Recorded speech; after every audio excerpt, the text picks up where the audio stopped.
Chair ठीक कर देना। मिल गई मेरे। ठीक। तो दो चीज़ें आपसे डिस्कस करनी है। पहली चीज़, जब हम प्रेयर करते हैं तो इन 6 शब्दों पे थोड़ा सा एम्फेसिस किया करो। अस्तो, सद, देन तमसो, तमस, एंड ज्योतिर, एंड मृत्यु, अमृतम। तो आप जब बोल रहे हो तो इन 6 शब्दों पे फोकस किया करो, सो दैट आपके कॉन्शियंस में थोड़ा और डीपली सिंक हो, सीप हो कि मेरे लिए सही क्या है। आप हर मोमेंट पे कॉन्शियसली डिसाइड कर सको क्या सही है, और जो सही है वो आप करो। तो ये प्रेयर उसी के लिए हेल्पफुल है। तो प्रेयर क्या होता है, हमारा एक रूटीन अफेयर बन जाता है, रूटीन रिचुअल बन जाता है। हम उसके असेंस को मिस कर देते हैं और उससे फिर हमें कुछ बेनिफिट होता नहीं है। तो वो प्रेयर करते वक्त पूरा इन्वॉल्वमेंट के साथ में उन 6 शब्दों पे फोकस करो। मेरी लाइफ में ये आना चाहिए कि मैं हमेशा डार्कनेस से लाइट की तरफ, मोर्टैलिटी से इमोर्टैलिटी की तरफ, एंड अनट्रूथफुलनेस से ट्रूथफुलनेस की तरफ। बस जो सही है वो हम करें, जो हमारे प्रेजेंट कॉन्टेक्स्ट में सही है वो हम करें, उतना हमारे में सेंस प्रिवेल करें। एक तो हम ये चीज़ करें। दूसरा, जो हम लोग एक दूसरे को ग्रीट करते हैं तो आइज क्लोज रखा करो, मुझे ऑब्जर्व मत किया करो, आइज क्लोज रखा करो, and try to do it with full surrender, with full devotion. वो आपको अपने टीचर से बेटर वे में कनेक्ट करेगा, आपकी इंटीरियोरिटी को और सेटल करेगा, आपको ट्रिवियल चीज़ों से, नेगेटिविटी से आपको बचाएगा, और आप टीचर की बातों को और अच्छे से सुन पाओगे, उनको एब्जॉर्ब कर पाओगे, और उनको अपनी प्रैक्टिस में लेकर आ पाओगे। क्लासेस ख़त्म होती है, जहाँ हम लोग एक दूसरे को ग्रैटिट्यूड पे करते हैं, तो उस समय पूरे आंखें बंद करके और सिंसियरली उस चीज़ को करने की कोशिश किया करो। ये आपकी इंटीरियोरिटी को सेटल करने के लिए, आपकी इंटीरियोरिटी काम हो, आपकी इंटीरियोरिटी सेटल हो, ताकि वो रेस्टलेसनेस से दूर हटे और आप अगेन आपका सेंस प्रिवेल करे। ऐसे ही जिन क्लासेस में टीचर्स ये प्रैक्टिस नहीं कराते हैं, बट आपको ये इंश्योर करना है कि हर क्लास के बाद में आप अपने अंदर आंखें बंद करके, और जस्ट जब टीचर वाइंड अप कर दे तो आप अपनी तरफ से उनको रिस्पेक्ट पे करो। तो ऐसे में क्या होगा, आप एक्चुअली छोटी मोटी चीज़ों से, जो ट्रिवियल चीज़ें ना जिनमें हम उलझे रहते हैं, उनसे हट के और जो एक्चुअल में काम की चीज़ें उन पर फोकस कर पाओगे। I mean, teacher should be grateful to the students कि वो स्टूडेंट टीचर को अपॉर्चुनिटी दे रहे हैं अपनी नॉलेज को शेयर करने की, and student should be grateful to the teacher कि टीचर अपनी लाइफ टाइम जितनी उनकी नॉलेज है वो आपके साथ, एक्सपीरियंसेस आपके साथ शेयर कर रहे हैं। तो दोनों एक दूसरे के साथ बेनिफिट हो रहे हैं, and we should pay gratitude for to each other. तो वो जेन्युइनली हम लोग वो चीज़ कर रहे हैं, ऐसा हर जगह करने की कोशिश करो। कोई आपको खाना सर्व करता है, आपके सामने खाना आता है, आपके लिए कोई काम करता है, जस्ट जरूरी नहीं कि हर जगह अपन मेंटली अपन विजुअली शो करें, अपन अंदर से भी, it is all about us, हम अंदर से कितना ग्रेटफुल हैं। And we should be grateful for each and everything. ये हमारे कल्चर का पार्ट है। हम फसल काटते थे तो पूजा करते थे, हर जगह बारिश आती थी तो पूजा करते थे, हर चीज़ की हम लोग रिस्पेक्ट पे करते थे, गाय से दूध लेते थे तो गाय की पूजा करते थे। वो बस ये है कि हम हर चीज़ के लिए थैंकफुल रहें, ताकि उसका मिसयूज़ नहीं करें और हमारी इंटीरियोरिटी सेटल रहे। तो इसलिए try to bring in this practice, gratitude वाली प्रैक्टिस। सुबह उठते हैं तो ग्रेटफुल हैं। सबसे पहले क्यों ग्रेटफुल हैं कि अलाइव हैं, अलाइव हैं, सेफ सिक्योर्ड घर में हैं, सारी एमिनिटीज़ हैं अच्छी लाइफ जीने के लिए। We have something to look forward to, कि जाना है, तैयार होना है, इंस्टीट्यूट जाना है, पढ़ना है, इतना कुछ है हमारी लाइफ में। जस्ट सुबह उठ के वहीं बेड पे बैठ के और बस 5 डीप ब्रेथ लो, 10 डीप ब्रेथ लो, and just count your blessings. उससे क्या होगा, उसके आप सेटल होगे, थोड़ा माइंड काम डाउन होगा, और आपको लगेगा मेरे पास इतना कुछ है, इतना अबंडेंस मेरी लाइफ में है, और मुझे उसको मिसयूज़ नहीं करना है, मुझे उसको ठीक तरीके से यूज़ में लेना है, so that I may be able to grow. और मैं ग्रो होऊंगा तो फिर आसपास लोगों को ग्रो करने में हेल्प करूंगा। तो जस्ट सो सुबह सुबह बेड पे ही बैठ के अपन पहले वो ग्रैटिट्यूड वाली प्रैक्टिस अपने अंदर लाएं, धीरे धीरे अपन ग्रेटफुल होने की कोशिश करें। हम सब चीज़ों को ग्रांटेड ले लेते हैं, एवरीथिंग हम ग्रांटेड ले लेते हैं, और इसीलिए हम उतना अच्छी तरह से चीज़ों को यूज़ भी नहीं ले पाते हैं, उतना अच्छे से हम यूटिलाइज नहीं कर पाते हैं, और हमेशा रेस्टलेसनेस वाली स्टेट में रहते हैं। तो ये रेस्टलेसनेस कम हो, एंटरटेनमेंट इंडस्ट्री इतनी थ्राइव क्यों करती है, एंटरटेनमेंट इंडस्ट्री, लिकर इंडस्ट्री, ये सब्सटेंस इंडस्ट्री इतनी थ्राइव क्यों करती है, क्योंकि हम बहुत ज़्यादा रेस्टलेस हैं, यदि इंसान पीसफुल होगा, रिलैक्स्ड होगा, काम होगा, तो फिर जरूरत ही नहीं है किसी भी सब्सटेंस, जरूरत नहीं है, कुछ भी जरूरत नहीं है। तो वो आप थोड़ा सा इस प्रैक्टिस को लेकर आओ, कोशिश करो। सेकंड पॉइंट है हमारा टेस्ट का। टेस्ट होते रहेंगे, हर संडे टेस्ट हो रहा है, एवरी 3 वीक्स में मेन टेस्ट हो रहा है, एडवांस टेस्ट हो रहा है। टेस्ट रूटीन पढ़ाई का पार्ट रहेंगे। टेस्ट हमारी ग्रोथ के लिए, ये हमें ध्यान रखना है। हम क्लास में लास्ट रैंक ला रहे हैं तो भी हमें ग्रो करना है, हम क्लास में फर्स्ट रैंक ला रहे हैं तो भी हमें ग्रो करना है। It is our individual growth, absolute growth. तो टेस्ट को हम बार बार उसी पर्सपेक्टिव से देख रहे हैं। हमेशा मैं आपको बोल रहा हूँ कि एक हमारी डिफॉल्ट थिंकिंग होती है जो किसी भी सिचुएशन में इमीडिएटली पॉपअप होती है। इमीडिएटली पॉपअप होती है कि आपने स्कोर देखा और डिसअपॉइंटमेंट आया, आपने स्कोर देखा फ्रस्ट्रेशन आया, आपने स्कोर देखा कुछ और इमोशन आया। That is your default thinking. आपको अपना कंट्रोल अपने पास लाना है कि भैया जस्ट अ स्कोर, मुझे ये देखना है कि मैंने कितने क्वेश्चंस अटेम्प्ट किए, क्या क्या गलतियां हुई, कौन कौन से कॉन्सेप्ट्स रीइंफोर्स हुए मेरे, और कहाँ मिस्टेक्स हुई हैं, उन मिस्टेक्स को कैसे फिल करना है। मतलब टेस्ट एक पॉजिटिव नोट पे फिनिश होना चाहिए। हम खुद अपने आप को जज करने से बचेंगे तो फिर फियर हटेगा। हम खुद अपने आप को जज करते रहेंगे तो लगातार फियर के ग्रिप में रहोगे। तो आपको फियर से मुक्ति पानी है, तो ऐसे में आपको सही पर्सपेक्टिव अपने माइंड को देना होगा। तो हर टेस्ट को एक करेक्ट पर्सपेक्टिव से, आप क्लास के लास्ट रैंक को आपके नेगेटिव मार्क्स आते हैं, इट इज ओके। आपको पढ़ाई करनी है, ग्रो करना है। तो आपको देखना है कि यार मैं कौन कौन से क्वेश्चन सॉल्व कर सकता था, क्या मुझसे मिस्टेक्स हुई, क्या गलतियां हुई, कौन सा कॉन्सेप्ट मैंने मिस कर दिया। तो ये चैप्टर बेस्ड टेस्ट आपको बहुत कुछ सिखाएंगे। कुछ कॉन्सेप्ट्स आपके वीक थे, आपको मालूम पड़ेगा अरे यार ये तो मैंने मीटर स्केल का अच्छे से सीखा ही नहीं कि टेम्परेचर बढ़ाते हैं तो एरर कैसे देखते हैं, नेगेटिव एरर पॉजिटिव एरर कैसे रीड करते हैं। तो उसी दिन, जिस दिन टेस्ट है उसी दिन उसको देख के उसको फिनिश करो। और जो हमारे रेगुलर टेस्ट हैं उनको तो आप पूरा सॉल्व करोगे टेस्ट पेपर के रजिस्टर, टेस्ट के रजिस्टर में। और जो ये वाला टेस्ट है, युद्धाभ्यास है, इनको केवल आप जो क्वेश्चंस आपसे गलत हुए हैं या जो क्वेश्चंस आपने नहीं सॉल्व किए हैं आप उनको सॉल्व करोगे, सारे सॉल्व करने की जरूरत नहीं है आपको। अब ये आपके लिए बोल के छोड़ दिया है, अब हम बार बार रजिस्टर आपके लें फिर उसमें चेक करें, जरूरत नहीं है ना। आप खुद समझदार हो, आप ही की ग्रोथ के लिए हो रहा है, अपने लिए नहीं हो रहा। तो मेक इट अ पॉइंट। समझदार बच्चा वो है जो कि एक बार में समझ में आ जाए उसको कि हाँ यार ये काम करना है, खुद के लिए अकाउंटेबल बन जाए। तो टेस्ट को उसी तरह से देखना है। मतलब मैं चाहता हूँ आप फ्री हो जाओ, मेरी 30 रैंक आ रही है, मेरी 20 रैंक आ रही है, मेरी 10th रैंक आ रही है, बकवास है।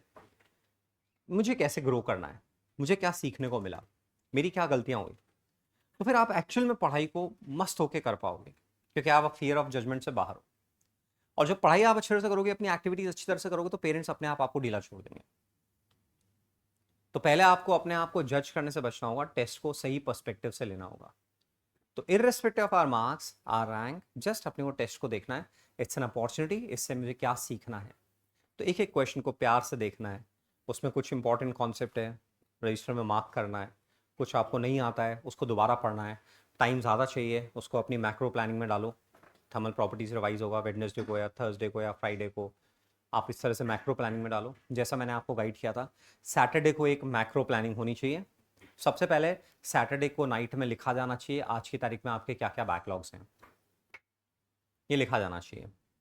कितने असाइनमेंट पेंडिंग है, ये एक्सरसाइजेस पेंडिंग है, ये नोट्स पेंडिंग है, सब लिखना चाहिए फिजिक्स केमिस्ट्री मैथ्स करके। फिर Monday Tuesday Wednesday Thursday Friday Saturday, ये डेज का, और नीचे फिजिक्स केमिस्ट्री मैथ्स।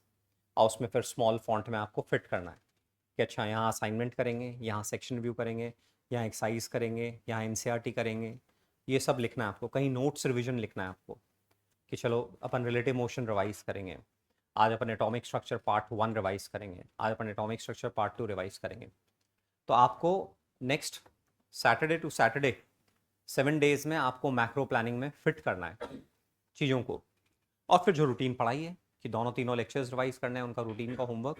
तो आपके पास डेली बेसिस पे क्लियर कट टारगेट्स हैं कि आपको क्या करना है। तो अपने आप थोड़ा सिस्टमेटाइज होंगी चीज़ें, अपन एकदम ब्लैंक नहीं रहेंगे कि घर जाके सोचेंगे क्या करें, और सब कुछ ठीक होने लगेगा। It will take time. अपने साथ जेंटल रहो। मैं नहीं चाहता हूँ क्लास में कोई भी ऐसे मार्क्स का प्रेशर बना के पढ़े, वो पढ़ने का सही तरीका बिल्कुल भी नहीं है। आपने दिमाग को हमेशा थ्रेटनिंग मोड में रख रहे हो, और दिमाग को थ्रेटनिंग मोड, नहीं दिमाग का काम है, दिमाग थ्रेटनिंग मोड में रहेगा तो अपने नेचुरल वे में काम नहीं कर पाएगा। जो ग्रोथ है हमारी वो ऑर्गेनिकली होगी, आराम आराम से होगी। उसको हमें जबरदस्ती पुश नहीं करना है, हमें अपने एफर्ट्स में पुश करना है। जितना पुश करना है, जितना डिमांड रखनी है अपने एफर्ट्स में रखनी है, खुद से एफर्ट्स में डिमांड रखनी है कि मेरा शेड्यूल और सिस्टमेटाइज हो, कि मेरी थिंकिंग और सिस्टमेटाइज हो, मेरा काम और सिस्टमेटाइज हो, मेरा सपोर्ट सिस्टम और बढ़िया तरह से बने, मेरा अकाउंटेबिलिटी पार्टनर्स और बेटर हो, मेरा अकाउंटेबिलिटी और बेटर हो, मेरा रूम और अच्छे से अरेंज रहे, मेरा शेड्यूल बेटर हो। इन सब में जो आप कर सकते हो उस पर पूरा आप अपने आप को फोर्स करो। बट जो चीज़ें अंदर से आनी है उसको आप फोर्स नहीं कर सकते, उसको let it happen the way it is happening, वो अपने आप ठीक होगी। जब सॉइल की हम केयर करेंगे, जब मेन्योर की केयर करेंगे, सनलाइट की केयर करेंगे, वाटर की केयर करेंगे, अपने आप सही तरह से प्लांट हमारा ग्रो करेगा, थ्राइव करेगा, ब्लॉसम करेगा। तो इसलिए खुद को उस थ्रेटनिंग मोड में मत लाओ, नेक्स्ट टेस्ट में बहुत अच्छा कर लूंगा, इस टेस्ट से पिछले अगले टेस्ट में मार्क्स ज़्यादा आने चाहिए, इस बार 10th आई, इस बार 8th आनी चाहिए। सब बकवास चीज़ें हैं। पढ़ने का ये सही तरीका नहीं। कोई टीचर बोलता है उसको पूरा रेस्पेक्ट में लेना है, हर एक का अपना अपना समझाने का तरीका है। उसको मतलब आपको ऐसे क्लैश नहीं लानी है, हर एक का सेंस समझना है। कोई टीचर ऐसे बोल रहा है कि नहीं आपको मार्क्स पढ़ाने, उनका पर्पस यही है कि भाई आप अच्छे से पढ़ाई करो, उसको वापस बैक जाके उसको रिलेट करो। कोई टीचर कह रहे हैं आप बहुत कम नंबर ला रहे हो, उनका पर्पस यही है कि भाई आप अच्छी पढ़ाई करो। हर टीचर प्रोसेस पे ही है, बस कोई डायरेक्ट प्रोसेस की बात नहीं कर रहा है, कोई डायरेक्ट मार्क्स की बात कर रहा है, बट एट द कोर सबकी फिलोसफी है प्रोसेस पे ध्यान दो आप। तो मैं नहीं चाहता हूं मेरे से जो बच्चा इंटरेक्ट कर रहा है वो प्रेशर में पढ़ाई करे, वो थ्रेटनिंग मोड में पढ़ाई करे, वो जजमेंटल मोड में पढ़ाई करे। वो पढ़ाई करे, उसको पढ़ने में मजा आ रहा है, उसको खुद के साथ टाइम स्पेंड करने में मजा आ रहा है। तो इसलिए अपनी थिंकिंग को लगातार सही डायरेक्शन देनी है, क्योंकि आपकी डिफॉल्ट मोड थिंकिंग बहुत स्ट्रांग होगी, हम सबकी बहुत स्ट्रांग होती है। तो मेडिटेट करने से डेली ये होगा कि आपको क्लियर कट दिखेगा ये मेरी डिफॉल्ट थिंकिंग है और मुझे ये देना है। गैप वाली प्रैक्टिस जो हमने की है, पॉज प्रैक्टिस की है, पॉज प्रैक्टिस से इंपल्सेस इवन थॉट्स भी आएंगे, तो आपके पास गैप रहेगा कि मुझे इसमें इंडल्ज होना है या नहीं होना है। There is not my thought, ये तो मेरी प्री कंडीशन थॉट है कि टेस्ट में मार्क्स एज पर एक्सपेक्टेशन। या एक्सपेक्टेशन क्या होती है, जो है वो रियलिटी है। Just see the thing as it is. यदि इस समय 30 मार्क्स है तो रियलिटी मेरे 40 आने चाहिए थे। अरे भैया आने चाहिए का क्या है? आप कोई आईफोन के फैक्ट्री में असेंबलिंग थोड़ी कर रहे हो स्क्रूज की, कि कल 40 स्क्रू असेंबल हुए थे तो आज भी 40 के 45 ऐसे होने चाहिए। तो पढ़ने लिखने का काम है, जो हो गया बस वही फाइनल है। मेरा इतना होना चाहिए, मेरे इतने मार्क्स आने चाहिए, इतने क्वेश्चंस हो जाने चाहिए, ये हो जाने चाहिए, इतने टाइम में इतना रिवाइज हो जाना चाहिए। ये सब अपन आउटकम पे कंडीशन इंपोज कर रहे हैं, जो कि आपके कंट्रोल में नहीं है। आपके कंट्रोल में है कि 2 घंटे मेरे को बैठना है बिना उठे। आपके कंट्रोल में है कि मुझे एक गो में पूरी एक्सरसाइज फिनिश करनी है। आपके कंट्रोल में है कि कोई क्वेश्चन सॉल्व नहीं होता है तो उसको पेशेंटली छोड़ के नेक्स्ट क्वेश्चन में मूव करना है। आपके कंट्रोल में है कि आपको एक्सरसाइज सॉल्व करते हुए कहीं से हेल्प सीख नहीं करनी है, खुद के दिमाग को सोचने का मौका देना है, रिलैक्स होके दोबारा ट्राई करने का मौका देना है, दोबारा ट्राई करने का मौका देना है। इवन आपके अराउंड हेल्प अवेलेबल है, बट आपको हेल्प एक बार में, पहली बार में सीख नहीं करनी है। आपको 2-3 एफर्ट्स खुद डालने हैं। केवल अपन काम फिनिश करने के लिए नहीं कर रहे हैं कि एक्सरसाइज फिनिश हो जाए हटे, नहीं। वो एक्सरसाइज में जो क्वेश्चन सॉल्व नहीं हो रहे हैं वही तो अपॉर्चुनिटी है सीखने की। अब वो अपन कहीं से और से हेल्प ले लेंगे जल्दी से, तो अपन उस अपॉर्चुनिटी को मिस कर रहे हैं। तो आपको थोड़ा वेट लेना है, पेशेंस रखना है। एक सिंगल सिटिंग में आपसे जितने क्वेश्चंस हुए कर लिए, आंसर्स चेक कर लिए, खुश हुए कि मैंने अपना कमिटमेंट निभाया, मैंने पूरी सिंगल सिटिंग में पूरी एक्सरसाइज सॉल्व की, बिना पर्टर्ब हुए, बिना परेशान हुए। और फिर उसके बाद में अब मुझे वो क्वेश्चंस मेरे लिए अपॉर्चुनिटी है। जो क्वेश्चंस नहीं हो उनको अपॉर्चुनिटी की तरह देखो। Give your mind the correct thinking, given correct perspective. ये तो अपॉर्चुनिटी है, इनमें सीखने को मिलेगा, इनमें कुछ एक्सप्लोर करने को मिलेगा। तो उस क्वेश्चन को दोबारा से रीड कर रहे हैं, उस सेक्शन को रजिस्टर में से खोल के देख रहे हैं, दोबारा रीड कर रहे हैं, एग्जाम्पल को वापस से देख रहे हैं, अपनी वर्किंग को वापस से देख रहे हैं, कहीं गलती हुई है, कुछ हुई है। ये सही वे है पढ़ने का। अब आप टाइम बाउंड कर दोगे तो फिर ये सब चीजें होंगी नहीं ना। आप सोचोगे 2 घंटे में एक्सरसाइज फिनिश हो जाए, तो फिर क्वालिटी वाला काम तो होगा ही नहीं। आप कोई वर्कर थोड़ी हो कि आप ऐसे 2 घंटे में इतना काम हो जाए। पढ़ाई लिखाई का काम आराम से करने का काम है। कभी कभी क्वेश्चन में घंटा घंटा लग जाएगा आपको सोचने में। वही ग्रोथ है आपकी, उसी में आप ग्रो कर रहे हो। तो इसलिए ये टाइम बाउंड चीजें कि इतने टाइम में इतना हो जाना चाहिए, इतना आउटपुट आ जाना चाहिए, आपको फटाफट सोचना है। जब भी आपको दिमाग में टेंशन आए आपको सोचना है मैं किसको कंट्रोल कर रहा हूं, उस चीज को जो मेरे कंट्रोल में है, जो मेरे बियॉन्ड कंट्रोल है। इतने टाइम में इतने क्वेश्चन हो जाने चाहिए, this is beyond your control. अभी आपकी थिंकिंग का लेवल क्या है आपको कैसे मालूम? ये 2 घंटे में नहीं हुआ, 3 घंटे बैठेंगे, क्या दिक्कत है? और इन सब में मजा आता है। और जब मजा आने लगेगा तो फिर फालतू की चीजें अपने आप छूट जाएंगी, अपने आप छूट जाएगी, और हम बहुत खुश होकर अच्छे से पढ़ाई कर पाएंगे। और क्लास में कोई एक दूसरे को जज नहीं करेगा। हम सब सीखने के लिए, हम सब ग्रो होने के लिए। किसी फील्ड में कोई आगे होता है, किसी फील्ड में कोई आगे होता है। एक दूसरे को जज क्यों करेंगे? एक दूसरे की हेल्प करेंगे, एक दूसरे से इंस्पिरेशन लेंगे, एक दूसरे को पुश करेंगे, पीछे क्यों खींचेंगे? तो ये लर्निंग एनवायरनमेंट ऐसा ही होना चाहिए जिसमें मजा आए हमें एक दूसरे के साथ में, ना कि एक दूसरे से जेलस हो, एक दूसरे को हम लेग पुलिंग करें। मतलब एकदम एक्सटैटिक फीलिंग होगी आपकी, लिटरली बता रहा हूँ। बस आप थोड़ा ठीक वे में सोचने लगो, ठीक पर्सपेक्टिव से चीज़ों को देखने लगो। आपको नहीं चाहिए फिर कोई रील शॉर्ट, कुछ नहीं चाहिए, क्योंकि ऐसा काम कर रहे हो जिससे आपकी डेली ग्रोथ हो रही है और आपको दिख रही है ग्रोथ, अपनी मेच्योरिटी में ग्रोथ दिख रही है। और पेरेंट्स तो अलग ही लेवल पे हो जाएंगे आपके, कि यार बच्चा कितना समझदार हो गया है, तो अलग ही लेवल पे हो जाएंगे। और फिर भी जिनके पेरेंट्स जज करते हैं, come to me, I will help you out. मेरा काम आपको हेल्प करने का है। जिनके पेरेंट्स नहीं समझ पाते हैं, जज करते हैं, जस्ट कम कम टू मी, मुझे बताओ क्या कॉन्टेक्स्ट है, I will talk to them. But अपने को ऐसा अपने अराउंड पूरा सिस्टम ऐसा बनाना है जिसमें मजा आए, जिसमें खुश होकर पढ़ाई करें और अपनी ग्रोथ के लिए पढ़ाई करें। मेरी बात समझ पा रहे हो इस तरह से? तो टेस्ट मतलब इट्स एन अपॉर्चुनिटी, एक्सरसाइज मतलब अपॉर्चुनिटी, डिफिकल्ट क्वेश्चन मतलब अपॉर्चुनिटी। अपॉर्चुनिटी है, सब अपॉर्चुनिटी है। अब उनको अपने को जज करने के हिसाब से मत देखो। अपन कोई आज के लिए तैयारी नहीं कर रहे हैं, अपन अभी May 28 के लिए तैयारी कर रहे हैं।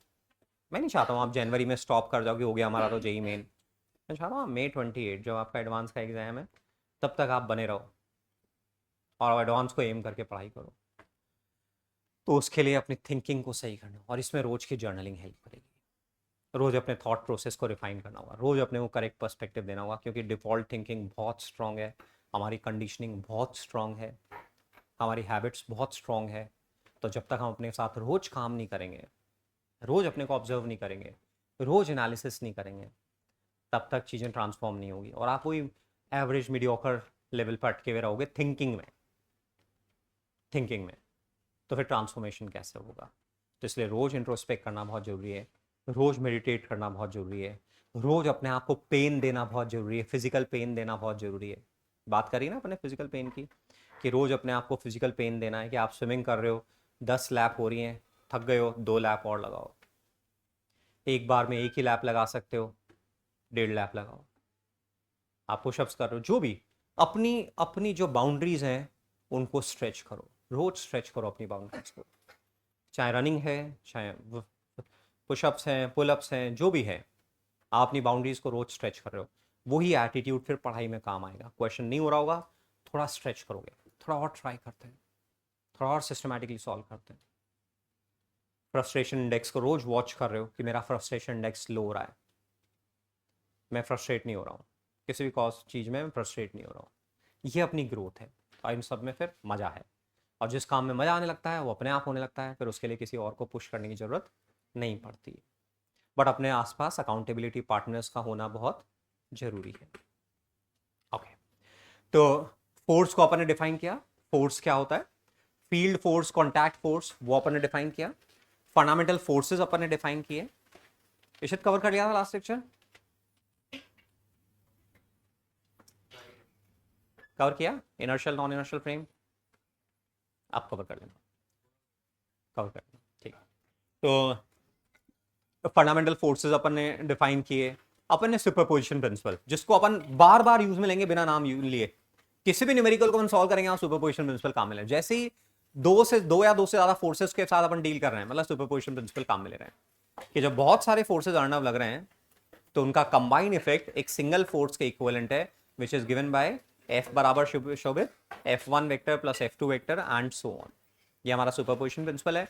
1D है तो प्लस माइनस से काम चलाएंगे, 2D या 3D है तो आई कैप जे कैप में ब्रेक करके करेंगे। तो ये सुपरपोजिशन प्रिंसिपल हो गया। Newton's first law, if net force is zero then acceleration is zero, ये न्यूटन्स फर्स्ट लॉ हो गया। इनर्शिया डिफाइन किया। हमें डे टू डे लाइफ में सही चीजों के लिए इनर्शिया को हटाना है, इनर्शिया को हटाना है, बस करना है, जो सही चीज है उसको करना है। तो इनर्शिया अपन ने डिफाइन किया। फिर inertia of rest, inertia of motion, inertia of direction, ये तीनों चीजें अपन ने डिफाइन करी। फिर अपन ने ये बताया कि न्यूटन्स लॉज यूनिवर्सल नहीं है, कुछ ऑब्जर्वर्स के लिए होल्ड करेंगे, कुछ के लिए नहीं करेंगे। जिनके लिए होल्ड करेंगे वो इनर्शियल है, जिनके लिए होल्ड नहीं करेंगे वो नॉन इनर्शियल है, ये अपन ने देखा। फिर उसके बाद में अपन ने इनर्शियल फ्रेम कैसे टेस्टिंग करते हैं, मेरी टेस्टिंग करनी है कि मैं इनर्शियल हूँ या नॉन इनर्शियल हूँ, तो मेरे सामने एक ऑब्जेक्ट रखी जाए, उस पर सारे फोर्सेस रिमूव कर दिए जाएँ, यदि मैं उसका एक्सेलरेशन 0 रिकॉर्ड कर रहा हूँ तो वो इनर्शियल है। ठीक है, हमें स्पेस में किसी एक पॉइंट को इनर्शियल लेना पड़ेगा। मान लो कोई है इनर्शियल, ऐसा मान लिया। अब उसके रिस्पेक्ट में, तो उसके फ्रेम में किसी ऑब्जेक्ट पे F0 है तो A0 है इसके फ्रेम।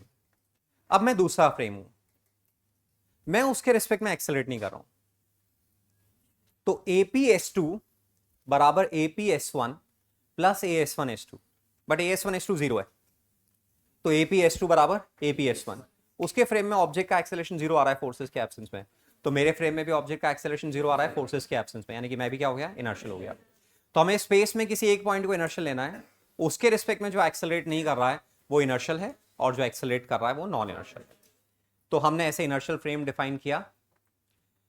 स्पेस में कोई एक पॉइंट इनर्शियल है, यानी कि इसके सामने ऑब्जेक्ट, कोई ऑब्जेक्ट है जिसपे फोर्स 0 है, तो ये एक्सेलरेशन 0 रिकॉर्ड कर रहा है। अब मैं कोई दूसरा फ्रेम हूं S2, जो S1 के रिस्पेक्ट में एक्सेलरेट नहीं कर रहा हूं, तो जितना APS1 होगा उतना ही APS2 होगा, क्योंकि AS2 S1 0 है, तो APS2 और APS1 बराबर है। APS1 0 आ रहा है फोर्स के 0 होने पे, और APS2 भी 0 है फोर्स के 0 होने पे, यानी कि मैं भी क्या हो गया, इनर्शियल हो गया। तो इनर्शियल के रिस्पेक्ट में सक्षम, जो एक्सेलरेट नहीं कर रहा है वो इनर्शियल है, और जो एक्सेलरेट कर रहा है वो नॉन इनर्शियल है। अर्थ क्योंकि एक्सेलरेट कर रही है वो नॉन इनर्शियल है, बट हमारे डे टू डे लाइफ के एक्सपेरिमेंट्स के लिए we consider earth as an inertial frame. तो न्यूमेरिकल सॉल्व करते वक्त आदि जो अर्थ पे ग्राउंड पे एक्सेलरेट नहीं कर रहा है वो इनर्शियल है, और जो ग्राउंड पे एक्सेलरेट कर रहा है वो नॉन इनर्शियल है। ये अपने कर लिया। उसके बाद में हम न्यूटन सेकंड लॉ पे आ गए, नेट फोर्स बराबर M A, F net sigma F vector बराबर M A vector, which is sigma F X sigma F Y sigma F Z, M A X M A Y M A Z. ये हो गया हमारा। फिर उसके बाद में हम लोगों ने न्यूटन थर्ड लॉ डिफाइन किया कि every action has equal and opposite reaction, action and reaction occur in pair and simultaneously on different bodies. ये अपन ने देखा। तो कोई भी फोर्स आइसोलेशन में नहीं होता, हर फोर्स का एक एजेंट है। ऑब्जेक्ट एजेंट पे फोर्स लगा रही है, एजेंट ऑब्जेक्ट पे फोर्स लगा रही है, दोनों साइमल्टेनियस हो रहे हैं, दोनों साइमल्टेनियसली हो रहे हैं, सेपरेट बॉडीज पर हो रहे हैं। ये अपन ने देख लिया, कुछ एग्जांपल्स देख लिए अपन ने एक्शन रिएक्शन के। और फिर उसके बाद में हम लोगों ने बोला system, two or more objects can be considered as system if they possess same acceleration, they can be considered as system। Newton's loss के कॉन्टेक्स्ट में पुरंजय, राघव, दो या दो से ज्यादा ऑब्जेक्ट्स को हम सिस्टम तब बोल सकते हैं जो सेम एक्सेलरेशन पजेस कर रही है, अदरवाइज हम सिस्टम नहीं बोल सकते हैं। तो जैसे सिस्टम बोला तो हमारे दिमाग में एक बाउंड्री आ गई, जिसके अंदर कुछ कॉन्स्टिट्यूएंट्स है जो सिस्टम के कॉन्स्टिट्यूएंट्स है, और बाहर सराउंडिंग है। सिस्टम के कॉन्स्टिट्यूएंट्स एक दूसरे पे जो फोर्स लगा रहे हैं वो इंटरनल है, और जो बाहर से लग रहे हैं वो एक्सटर्नल है। इंटरनल फोर्सेस क्योंकि पेयर में है तो सारे फोर्सेस का सम करेंगे तो ये पेयर कैंसिल हो जाएंगे और केवल एक्सटर्नल फोर्स बचेंगे। तो सिस्टम ऑफ पार्टिकल्स के लिए हम बोलेंगे शुभद, सिग्मा एफ वेक्टर बराबर mass times sigma F external बराबर mass times acceleration. Single particle के लिए, सिंगल ऑब्जेक्ट के लिए अपन इंटरनल एक्सटर्नल नहीं बोलते हैं, जस्ट सिग्मा एफ बोलते हैं। और जहां पे सिस्टम है वहां इंटरनल एक्सटर्नल में फोर्सेस डिवाइड होंगे मुदित, और अपन केवल एक्सटर्नल बोलेंगे, नहीं नारी, अपन केवल एक्सटर्नल बोलेंगे, सिग्मा एफ एक्सटर्नल बराबर मास टाइम्स एक्सेलरेशन। ये अपन ने देख लिया सिस्टम एक्सटर्नल फोर्सेस, ठीक है। और ये हॉर्स कार्ट का सिस्टम समझा दिया था। ये दोनों एक्चुअली सिस्टम है, तो इंटरनल फोर्सेस तो कैंसिल हो रहे हैं, तो ये पूरा सिस्टम मूव क्यों कर रहा है, ग्राउंड से जो हॉर्स जो ग्राउंड पे फोर्स लगा रहा है, ग्राउंड हॉर्स पे ऑपोजिट लगा रहा है, और उसके हॉरिजॉन्टल कंपोनेंट की वजह से हॉर्स कार्ट सिस्टम मूव कर रहा है। फ्रिक्शन भी लग रहा है बट ये डोमिनेटिंग है इसलिए मूव कर रहा है। ये अपन ने देख लिया। तो ठीक है, तो ये इंटरनल, और ग्राउंड को हम सिस्टम में क्यों नहीं ले रहे हैं, ग्राउंड को दर्श अपन सिस्टम में इसलिए नहीं ले रहे हैं कि ग्राउंड मूव नहीं कर रहा है, इसलिए सिस्टम में नहीं ले रहे हैं, ठीक है ना। तो मैं और ललित स्केट्स पहन के ऐसे हाथ ज्वाइन करके खड़े हुए हैं, बट बांधा हुआ नहीं हमने अपने आप को, बस ऐसे कर रहे हैं, और हमने एक दूसरे को पुश किया, तो हम सिस्टम नहीं हो सकते हैं, क्योंकि हमारे पे कंस्ट्रेंट ही नहीं है साथ साथ चलने का, हमारे पे कोई फिजिकल कंस्ट्रेंट नहीं है साथ साथ चलने का, तो we can not be considered as a system. तो इसका फोर्स इसको एक्सेलरेट कर रहा है, मेरा फोर्स मुझे एक्सेलरेट कर रहा है। सपोज हम लोगों को बांधा हुआ है और फिर हम एक दूसरे को धक्का दे रहे हैं, तो हमारे पे फिजिकल कंस्ट्रेंट है कि चलेंगे तो साथ साथ चलेंगे, तो अब हम सिस्टम हो गए, हमारा फोर्स आपस में कैंसिल हो रहा है, तो हम एक दूसरे को धक्का देंगे तो मूव नहीं कर पाएंगे। ये ठीक है, तो ये अपन ने समझ लिया। तो सिस्टम, इंटरनल, एक्सटर्नल, ये सब हो गया अपने पास में। ओके, पहले प्रैक्टिस शीट निकालो।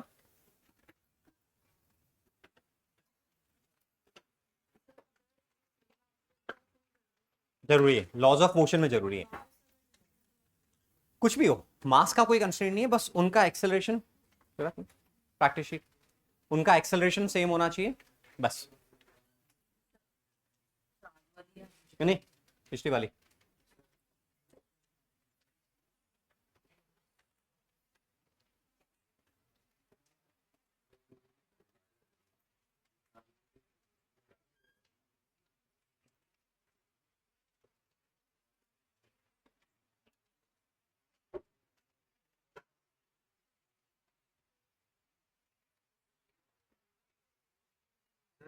हम्म।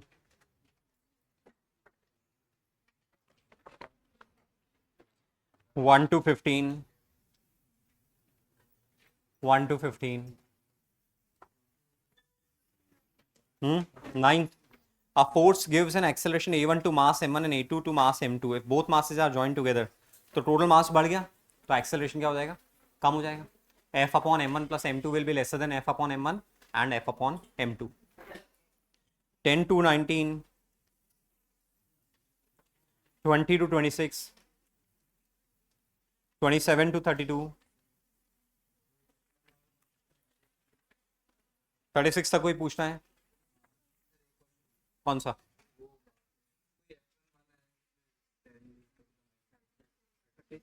36। थ्री कॉन्करेंट, कॉन्करेंट मतलब सेम पॉइंट पे एक्ट कर रहे हैं, ये हम अभी करेंगे। इक्विलिब्रियम कंडीशन ये भी हम करेंगे। 36 की थ्योरी अभी अपन पढ़ेंगे। 33 टू 35, 37, कुछ पूछना है किसी को? बुक वाला क्लियर हो रहा है, जो फिल इन द ब्लैंक वाला था? 31, 32, ठीक है। Section review,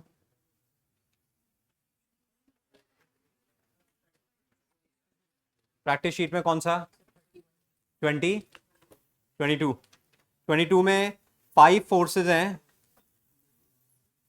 by side of pentagon. तो देखो ये क्लोज पॉलीगन बन रहा है इन 5 वेक्टर्स से, तो इनका रिजल्टेंट 0 हो गया,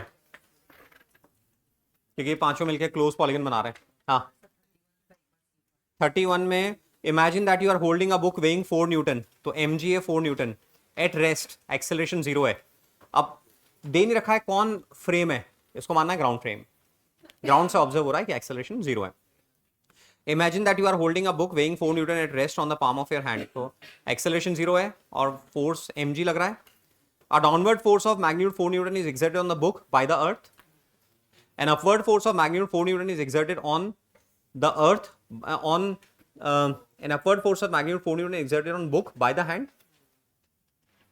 बुक क्योंकि रेस्ट पर है, तो एक mg लग रहा है और एक उतना ही फोर्स ऊपर लग रहा है जो हैंड लगा रहा है, तभी रेस्ट पे रहेगी। Is the upward force in part B the reaction to the downward force in part A? No, क्योंकि 4 न्यूटन अप लगाया हैंड ने और 4 न्यूटन डाउन लगाया अर्थ ने। चलो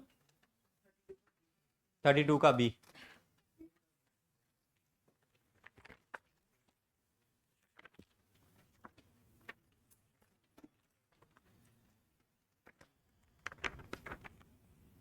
imagine that you are holding a book weighing 4 Newton at rest on the palm of your hand. Now suppose that you exert an upward force of magnitude 5 Newton on the book.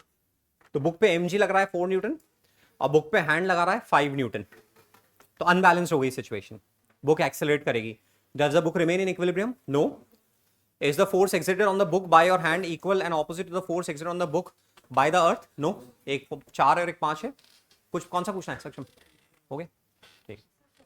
30, sorry 30। Two boys A and B are separated on L, अब boy pulls with, ये भी करते हैं अपन थोड़ी देर में, ठीक है। तो Newton first law, second law, third law हो गया।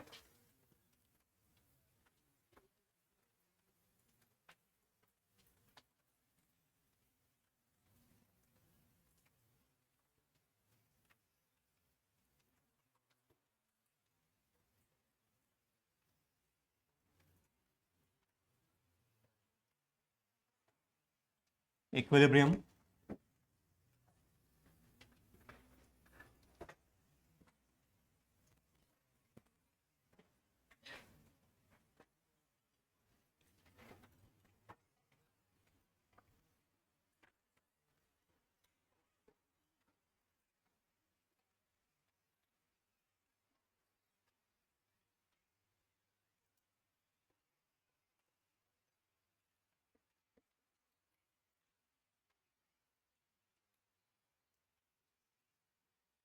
no change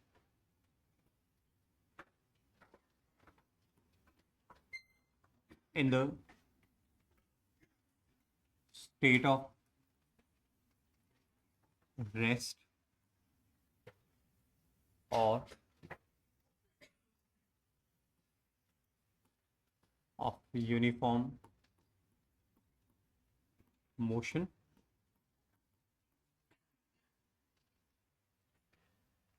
तो हम बोलते हैं इक्विलिब्रियम है. An object is said to be in equilibrium if there is no change in the state of rest or of uniform motion.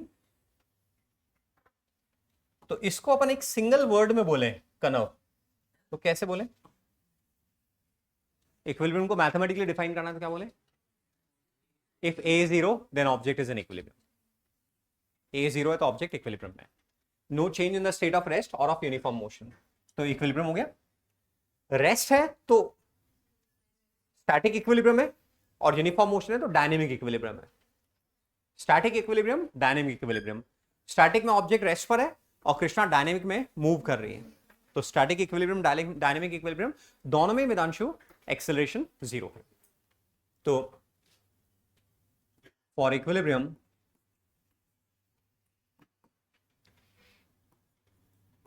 under the effect of concurrent forces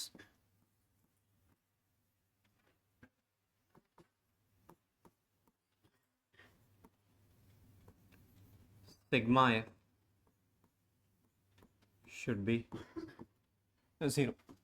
concurrent मतलब एक ही point पे लग रहे हैं, तो ऐसे body rotate नहीं कर पाएगी क्योंकि सारे फोर्सेस एक ही पॉइंट पे लग रहे हैं. तो for equilibrium under the effect of concurrent forces sigma f बराबर 0. इसको अपन ब्रेक कर सकते हैं एक्स वाई जेड में. एक्चुअली न्यूटन फर्स्ट लॉ तो बोल रहे हैं हम लोग, ये एक्सेलरेशन 0 है तो नेट फोर्स 0 है. तो ऑब्वियसली हम कहां से ऑब्जर्व कर रहे हैं? इनर्शियल फ्रेम से ऑब्जर्व कर रहे हैं.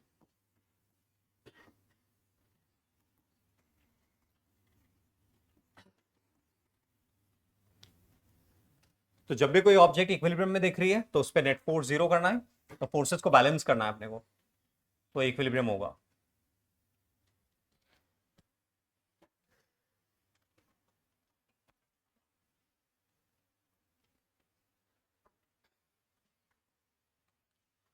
यहां पे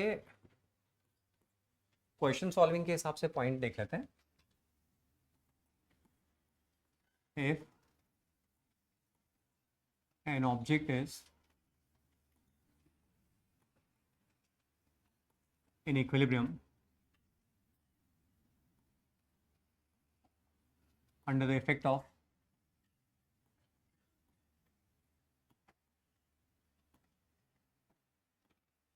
n forces, say F1, F2, Fn. If one of the forces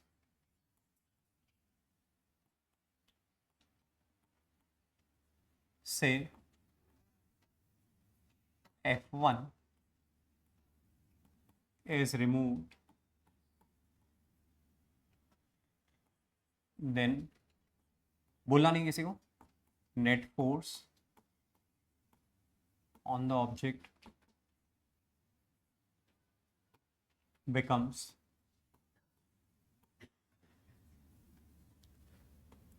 मुदित क्या कह रहे हैं? अपन कह रहे हैं कि भाई एक ऑब्जेक्ट है जिस पे पुल के n फोर्सेस लग रहे हैं, 2 3 4 कितने भी, तो अपन ने जनरल बोला n, F1 F2 F3 F4 and so on, और उनके इन्फ्लुएंस में ऑब्जेक्ट इक्विलिब्रियम में है. सारे फोर्सेस के इन्फ्लुएंस में ऑब्जेक्ट इक्विलिब्रियम में है. आप ने हिमित F1 वेक्टर हटा दिया, एक फोर्स को सडनली हटा दिया, बाकी को कृष्णा चेंज नहीं किया अपने, शुभ, बाकी फोर्सेस एज इट इज रखे, बस अपने F1 को हटा दिया. तो मेरे को सोचना है कि ऑब्जेक्ट पे नेट फोर्स कितना हो जाएगा, ये मुझे सोचना है.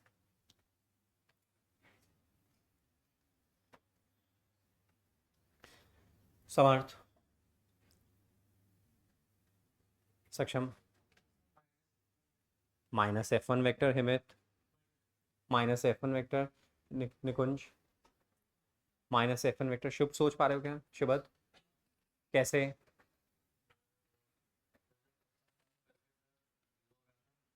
Very good.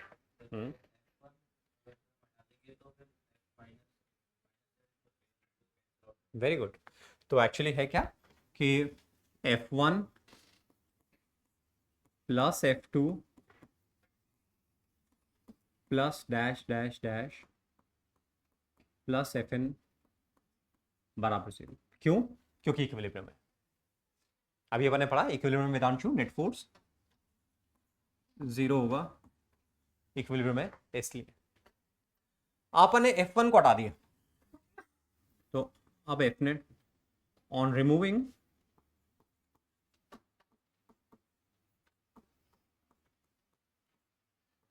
F1, Fnet हो गया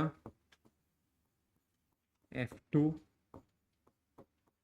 प्लस F3 प्लस Fn। अब इन दोनों इक्वेशंस को देखें तो F2 टू Fn किसके बराबर? ऊपर वाली इक्वेशन से माइनस F1 के बराबर। तो यहां से हमें मालूम पड़ रहा है प्रतीक Fnet भानु माइनस F1 मालूम का है एप्सिलॉन। Fnet बराबर माइनस F1, वेदांत Fnet बराबर minus F1, Tanishq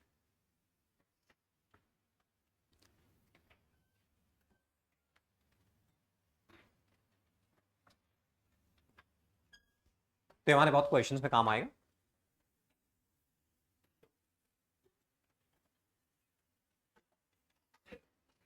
F1 F2 दोनों हटा देंगे तो कितना हो जाएगा? Minus F1 plus F2। Okay, तो और फिर एक्सेलरेशन कितना हो जाएगा? Minus of F1 plus F2 upon m, वो अपना एक्सेलरेशन हो जाएगा। ठीक है,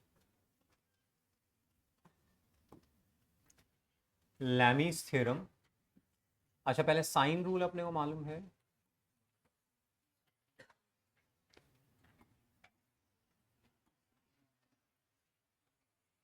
शुभद साइन रूल बोलो।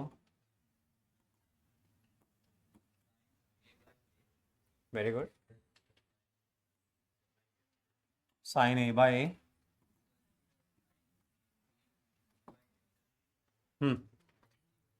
तो ये A B C, A B C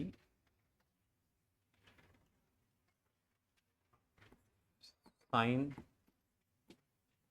A by A बराबर sine B by B sine C by C. तो इसी से लैमीज थ्योरम आती है। Lami's theorem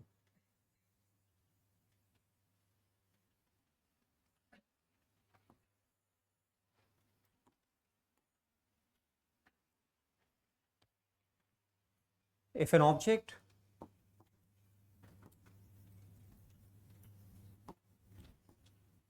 is in equilibrium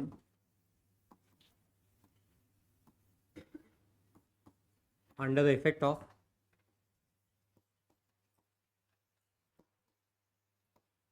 free, तो हम बाय डिफॉल्ट अब मान के चलेंगे कि इनर्शियल फ्रेम से बोल रहे हैं सब, ठीक है ना? तो if an object is in equilibrium under the effect of 3 concurrent forces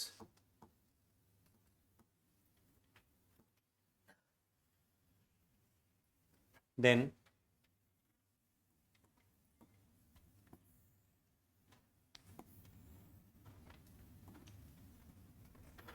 तो ऐसे एक ऑब्जेक्ट है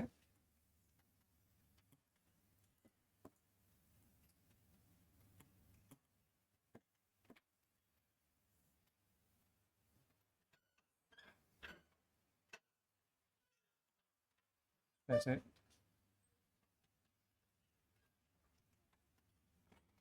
थ्री कॉन्करेंट फोर्सेस ऐसे लग रहे हैं।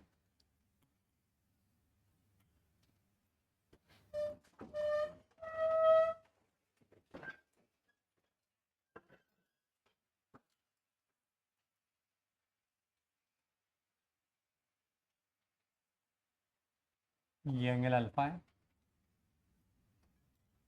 ये बीटा है, और ये गामा है। तो वेक्टर्स में जितना आपने पढ़ा था पहले, अभी लॉज ऑफ मोशन में, यदि तीन फोर्सेस के इन्फ्लुएंस में ऑब्जेक्ट इक्विलिब्रियम में है तो इन तीनों फोर्सेस का सम जीरो होगा, इन तीनों फोर्सेस का सम जीरो होगा। यदि हमारे एन वेक्टर्स का सम जीरो होता है तो वो मिलके क्या बनाते हैं? एक क्लोज पॉलीगन, एक क्लोज पॉलीगन बनाते हैं, अपने आप एक क्लोज पॉलीगन बनाते हैं। यानी कि तीनों वेक्टर मिलके दर्श क्या बना रहे होंगे? एक ट्राइंगल बना रहे होंगे। यदि हम इनको ड्रॉ करेंगे तो एक ट्राइंगल बना रहे होंगे, लेकिन इनका सम जीरो है तो एक क्लोज पॉलीगन बनाने चाहिए। तीन का पॉलीगन ट्राइंगल होगा तो ये मिलके एक ट्राइंगल बनाएंगे in order, head tail head tail head tail ऐसे। तो लाइमीज थ्योरम कहती है कि F1 अपॉन साइन अल्फा बराबर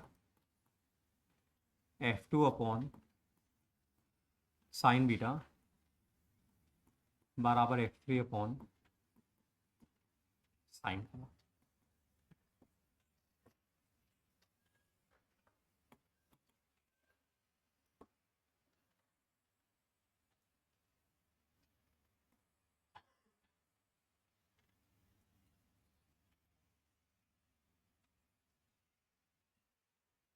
F1 अपॉन साइन अल्फा बराबर F2 अपॉन साइन बीटा बराबर F3 अपॉन साइन गामा।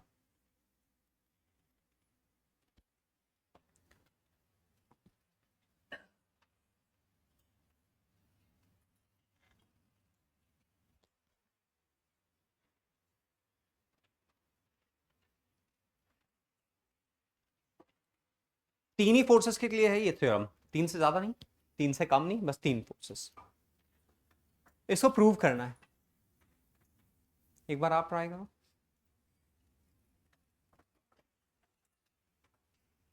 तो एक लूज शीट रखो। अब से देखो एक प्रैक्टिस और करेंगे अपन। मैं चाह रहा हूं कि जैसे एग्जाम्पल्स दो तरह के होते हैं।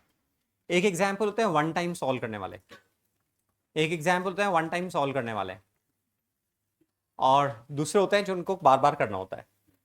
तो जो वन टाइम एग्जाम्पल सॉल्व करने वाले होंगे उनको हम लोग रफ शीट में सॉल्व कर लेंगे ताकि रजिस्टर का ज्यादा वॉल्यूम नहीं बने। और मैं बता दूं आपको किसको रफ शीट में करना है, किसको कैसे करना है ना। तो ये अभी रफ में ही करना है। एक पेज लूज रखो अपने पास हमेशा।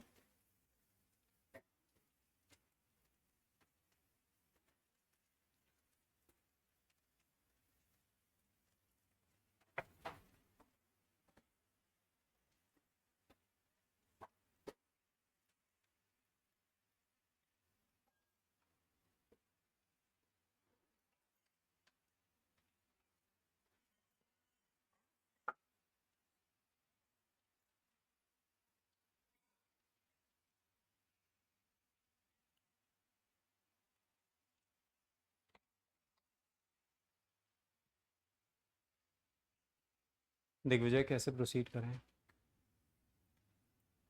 दिग्विजय कुछ आइडिया?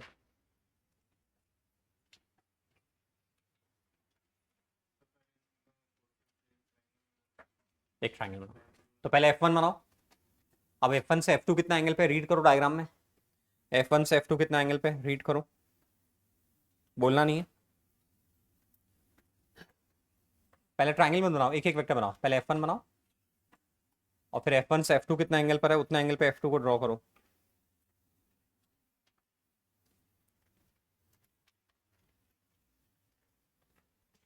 तो हिरेन पहले मैंने F1 बनाया,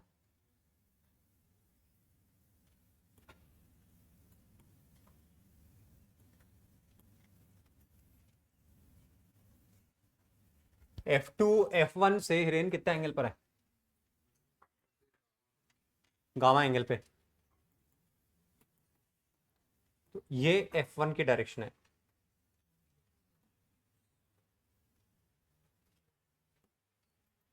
ये F1 की डायरेक्शन है। इससे गामा घूमना है अपने को। इस डायरेक्शन से गामा घूमना है।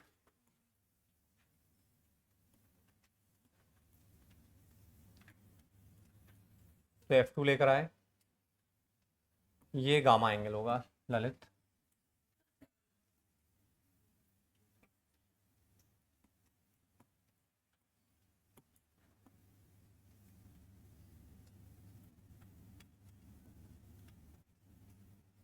गामा। अब F3 F2 से कितना एंगल पर है?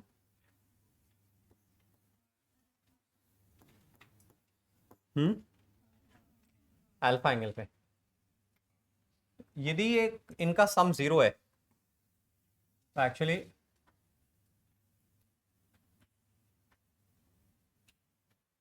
आप F3 बनाओगे तो ऑटोमेटिकली ट्राइंगल क्लोज हो जाएगा।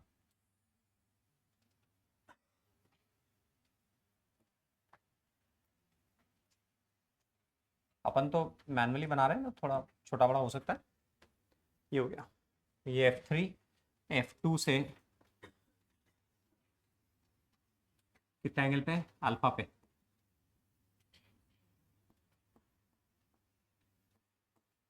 This is F3।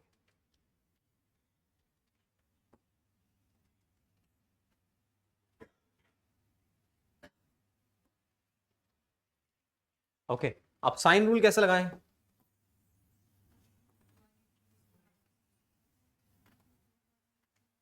अंदर वाला एंगल है तो F1 के सामने वाला angle sine of 180 minus alpha. F2 के सामने वाला एंगल साइन ऑफ ये, अच्छा ये वाला एंगल।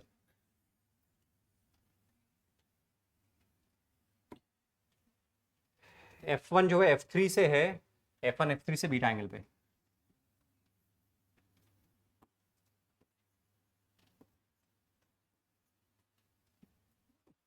तो F2 upon sine of 180 minus beta, F3 upon F3 के सामने वाला एंगल साइन ऑफ 180 माइनस। अब अपने को मालूम है कि sine 180 minus theta is sine theta, ये अपने मालूम है। तो यहां से आ गया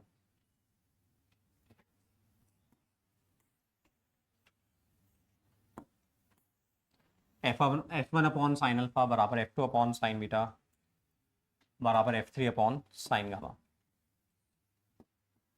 हमने प्रूव कर दिया।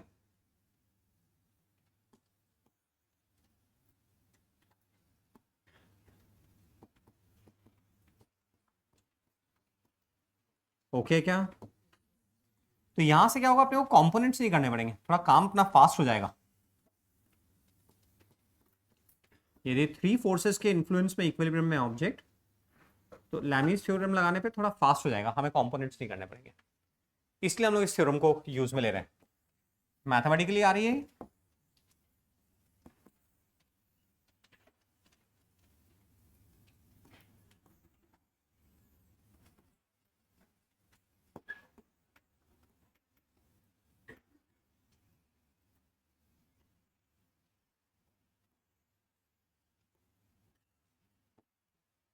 So finish.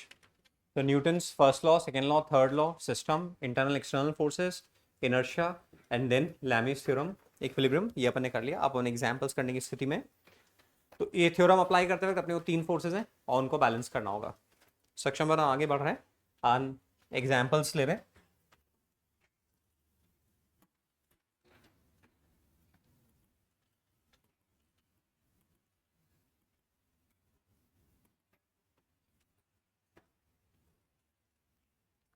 देखो फर्स्ट एग्जांपल, देखो फर्स्ट क्या कह रहा है।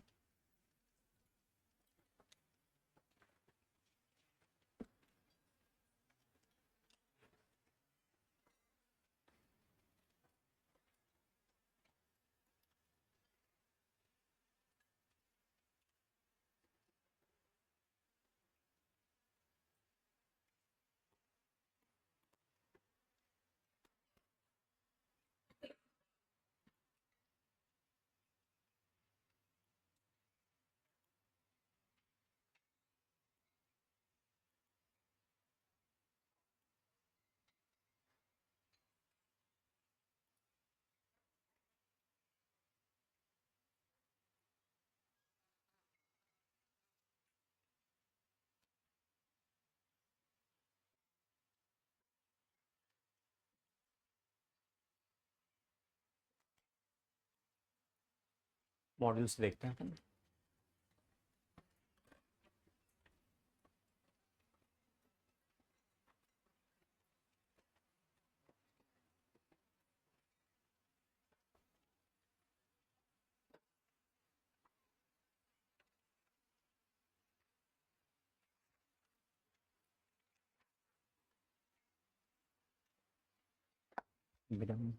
LOM1 लास्ट ईयर का ऑप्टिमस का देखा ना, उसमें नहीं LOM1 लास्ट ईयर वाला, उसमें ऑप्टिमस ऑप्टिमस 26 का, और उसमें जो अपना LOM में एग्जाम्पल वाला फोल्डर होगा, LOM1 में एग्जाम्पल वाला, वो डाल।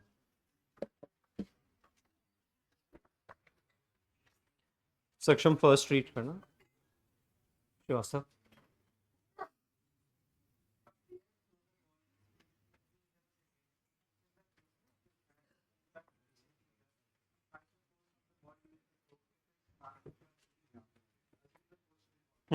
तो हमने ये कैटेगरी देखी थी जिसमें काइनेमेटिक्स का शिवेन डेटा गिवन होगा और अपने को लॉज ऑफ मोशन अप्लाई करना होगा।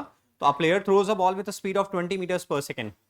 तो प्लेयर ने बॉल पकड़ी तो इनिशियल स्पीड 0, फिर फोर्स लगाया तो बॉल स्पीड अप हो रही है, और जब सफिशिएंट स्पीड हो गई इंट्यूटिवली रिलीज कर दिया। तो इस प्रोसेस की बात हो रही है जिसमें प्लेयर बॉल को पकड़ के थोड़ी देर तक मूव करा रहा है, फोर्स लगा रहा है और फिर रिलीज कर रहा है। तो इसमें स्पीड 0 से 20 हो रही है और हैंड मूव कर रहा है 50 सेंटीमीटर। तो find the force on the ball during the throw if its mass is 150 gram, assume the force to be constant. तो इसको अपन ओवरली करेंगे अभी और फिर बाद में आप कैलकुलेशंस करोगे। तो इसको मॉडल में नहीं रखना है, मैं जिसको बोलूँ उसी को अपन रजिस्टर में रखेंगे। इसको रख लिया, कोई बात नहीं है ना। तो इसको आप रफ में करोगे तो अपने को U मालूम है, V मालूम है, S मालूम है, थर्ड इक्वेशन से A निकलेगा, है ना। अभी नहीं कर रहे हो आप रफ में, बाद में करोगे। थर्ड इक्वेशन से A निकलेगा एंड देन फोर्स बराबर ma। सब कुछ सिस्टमैटिकली करेंगे। इवन अपन अपनी रफ शीट में भी कर रहे हैं हेमेथ, तो अपन सिस्टमैटिकली करेंगे। अपन थर्ड इक्वेशन लिखेंगे, उसमें डेटा सब्स्टिट्यूट करेंगे, A निकालेंगे। और या फिर आप देखो पहले एक्सप्रेशन बना सकते हो। स्मार्ट अप्रोच है v² बराबर u² plus 2a delta x, क्योंकि यहाँ पे यूनिट डायरेक्शनल मोशन है, डेल्टा x को s लिख सकते हो, डेल्टा लिखने की जरूरत नहीं है। डेल्टा अपन तभी लिखते हैं जब डायरेक्शन चेंज हो रही हो, अदरवाइज s रहने दो। तो मृदुल v² बराबर u² प्लस 2a, u 0 किया। अब मेंटली इसको रीअरेंज करो तो a की वैल्यू हुई v² बाय 2s। अब f इज ma, तो मन में सोचो f बराबर ma और a है v² बाय 2s, तो f बराबर mv² बाय 2s। अब डेटा सब्स्टिट्यूट करो। तो ऐसे जहां छोटी छोटी एक्सप्रेशंस हैं वहां पहले मेंटली डिजायर्ड वेरिएबल के लिए उसको रीअरेंज करो एंड देन एक्सप्रेशन लिख के फिर डेटा डालो। तो अपने पहले थर्ड इक्वेशन लिखी, u 0 किया, s a जो है v² बाय 2s आया, और फिर f बराबर ma तो mv² by 2s। A force produces an acceleration of a1 in mass m1 and a2 in mass m2. If the same force is applied on a body of mass 2m1 plus 3m2, then the acceleration in that body will be. तो अपने को a1 a2 मालूम है बस, और same force है, और अपने को निकालना है 2m1 प्लस 3m2 में एक्सेलरेशन कितना आएगा। तो एक इक्वेशन बन रही है F1 अपॉन m1 बराबर a1, F1 अपॉन m1 बराबर a1, F अपॉन m1 बराबर a1। दूसरी इक्वेशन बन रही है F अपॉन m2 बराबर a2, और अब थर्ड है F upon 2m1 plus 3m2। इसमें से m1 m2 को हटाना है, क्या करें? इसको कैलकुलेशन करो। सेकंड क्वेश्चन रफ में करो, सेकंड क्वेश्चन रफ में सिंबल्स में करनी है, शीट को बाहर ही रखो।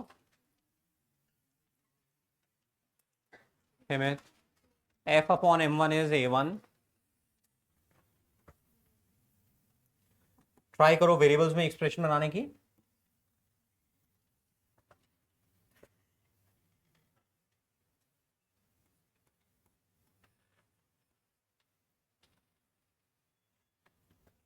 F upon m1 is a1 लिख के छोड़ दिया, F upon m2 is a2 लिख के छोड़ दिया। अब जो a निकालना है वो है F upon 2m1 plus 3m2। यहाँ पे m1 m2 की वैल्यूज डालो इन टर्म्स ऑफ f। और A1 A2, F कैंसिल हो रहा है देखो, और A1 A2 की टर्म्स में एक एक्सप्रेशन आ रही है।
अपने को नोन है A1 A2, और M1 M2 को अपन यहां से सब्स्टिट्यूट करेंगे ताकि F कैंसिल हो जाए। तो अभी आ रहा है F अपॉन 2M1, तो M1 की वैल्यू आ रही है F अपॉन A1, M2 की वैल्यू आ रही है F by M2। F common आके कैंसिल हो रहा है, LCM A1 A2 आ रहा है, तो ये हो गया A1 A2 अपॉन 2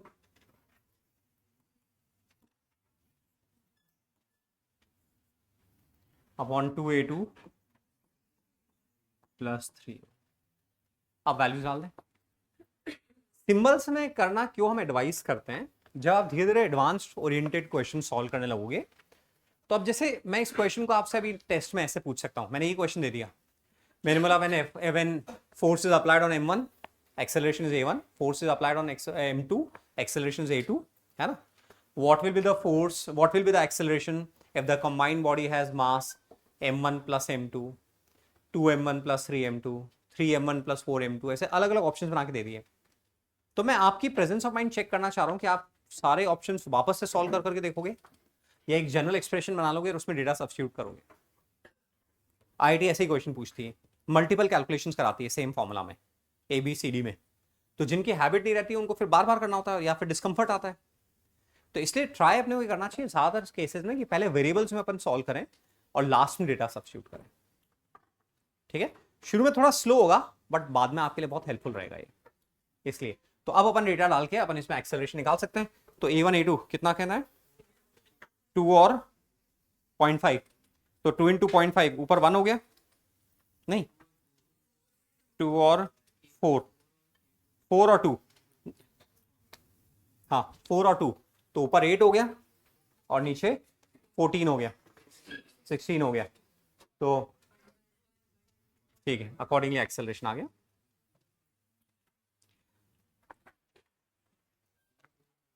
दोस्तों जब 1D सिचुएशन होती है LOM में फोर्सेस और एक्सेलरेशन के लिए, बंद करना इसी,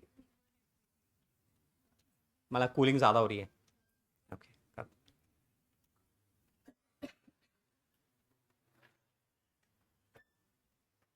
तो जब 1D सिचुएशन होती है तो कुछ फोर्सेस इधर लग रहे हैं, कुछ फोर्सेस इधर लग रहे हैं और एक्सेलरेशन निकालना है।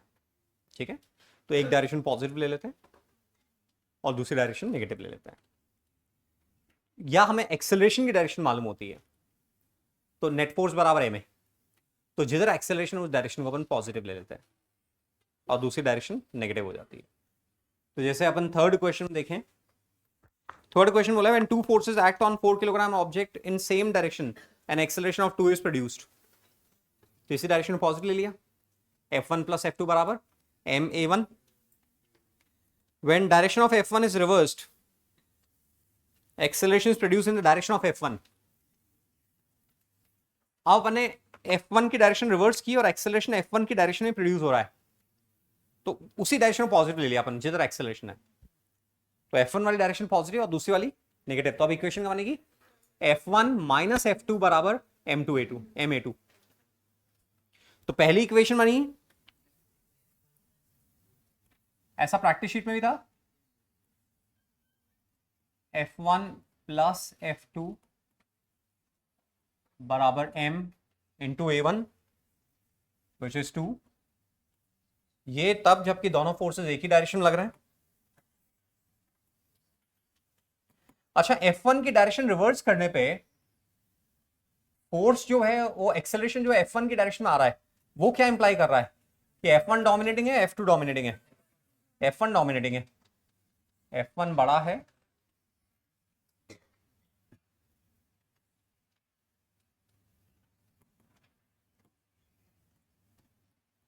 F1 F2 अपन सेम सिचुएशन ले रहे हैं और F1 को रिवर्स करके लगा दिया।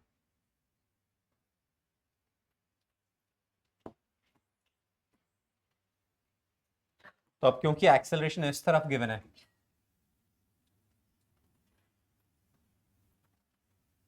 एक्सेलरेशन इस तरफ गिवन है कितना 0.5 मीटर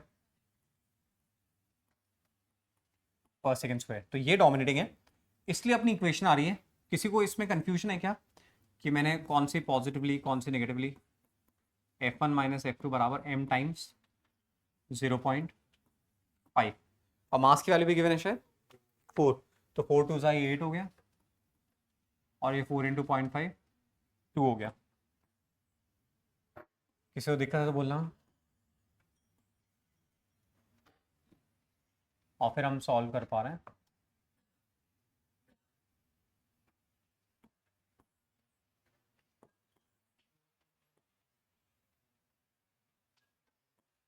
यहां से हम F1 F2 की वैल्यू निकाल रहे हैं। फोर्थ देखो, two friends push a box with 6 Newton and 10 Newton force in the same direction. If a friction of 4 Newton acts in opposite direction, तो एक तरफ है 6 और 10 और दूसरी तरफ है 4, तो एक डायरेक्शन को पॉजिटिव लेंगे, तो 6 और 10 को अनुष्का पॉजिटिव लिया और आराध्या अपन ने 4 को नेगेटिव लिया। तो अपना इक्वेशन हो गई F1 plus F2 minus F3 बराबर एम ए, और अननोन निकाल लिया अपन ने। यस नो, ठीक है। Fifth, A block of mass 2 kg is acted upon by two forces F1 and F2. Find F2. अब 2D प्रॉब्लम में आ गए अपन। F1 मालूम है, A मालूम है, F2 का क्वाड्रेंट बता सकते हो क्या कि F2 कौन से क्वाड्रेंट में पॉइंट कर रहा होगा? F2 के x और y कंपोनेंट को ओरली बता सकते हो क्या, नेगेटिव पॉजिटिव? F2 का x कंपोनेंट नेगेटिव या पॉजिटिव? हाँ, एक्चुअली एक्सेलरेशन y में आ रहा है तो नेट फोर्स y में आना चाहिए, तो x पे फोर्स कैंसिल होना चाहिए, तो F2 का x कंपोनेंट किधर है, नेगेटिव में, और F2 का y कंपोनेंट पॉजिटिव में, तभी एक्सेलरेशन पॉजिटिव में आएगा। बट हम इसको कैसे सॉल्व कर लें वेक्टर में? हमने F1 ले लिया 6i कैप, F2 अननोन है, उसको अननोन रहने दिया, उसको अननोन रहने दिया, एंड एक्सेलरेशन को अपन ने लिख लिया। तो अपन ने पहले आराम से प्यार से अपन ने ऐसे इक्वेशन लिखी, अपन अपने ब्रेन को ट्रेन कर रहे हैं, बहुत आहिस्ता आहिस्ता, जल्दबाजी नहीं कर रहे हैं। तो F1 है अपना 6i कैप, ये अननोन है, इसको एज इट इज रहने दिया, मास अपने को गिवन है 2 और एक्सेलरेशन गिवन है 4j कैप। तो यहां से F2 की वैल्यू आ गई -6i प्लस 8j। इसका मैग्नीट्यूड भी बता सकते हैं और डायरेक्शन भी बता सकते हैं, कितने एंगल पे होगी, F1 से कितने एंगल पे होगी बता सकते हैं हम, है ना। ओरली देखते हैं, देखो tan थीटा आ रहा है 8/6, 8/-6, अपन डायरेक्ट tan थीटा निकालते हैं ना बिना ड्रॉ किए, तो tan थीटा आ रहा है 8/-6 -4/3, -4/3 के दो एंगल होंगे, 180 -53 एंड 180 +53, नहीं 180 -4/3, दो एंगल होंगे, कौन कौन सा क्वाड्रेंट आएगा, सेकेंड एंड फोर्थ, क्योंकि ये नेगेटिव है और ये पॉजिटिव, सेकंड क्वाड्रेंट ही चाहिए, तो 180 -53 कितना हुआ 127, तो F1 से कितना एंगल पर होगा 127 पे होगा। प्रैक्टिस में आएंगे एंगल निकालना, वो ये अपन कर रहे हैं। सिक्स्थ देखो, रीड कर लो सिक्स्थ।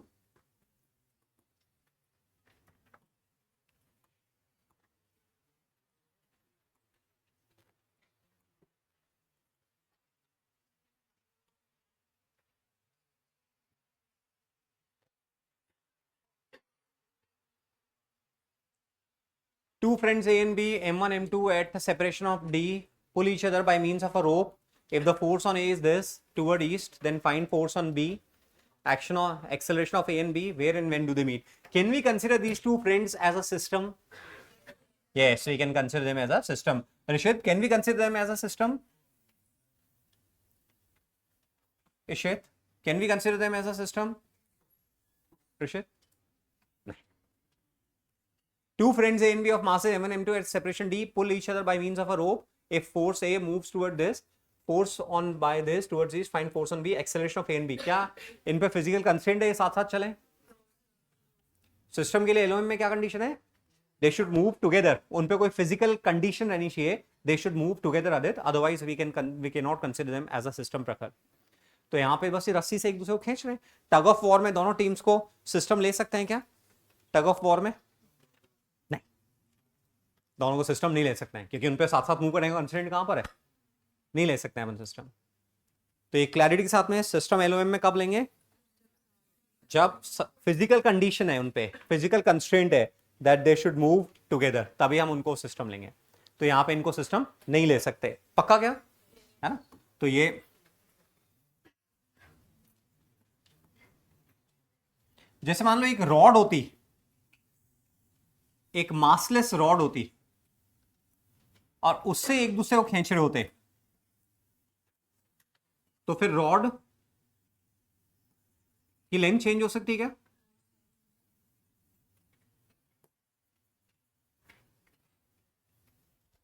ऐसे. तो ए बी पे फोर्स लगा रहा है, तो ए बी पे फोर्स लगा रहा है. There is force on B due to A, और बी ए पे फोर्स लगा रहा है. ये न्यूटन थर्ड लॉ से इक्वल एंड ऑपोजिट होंगे.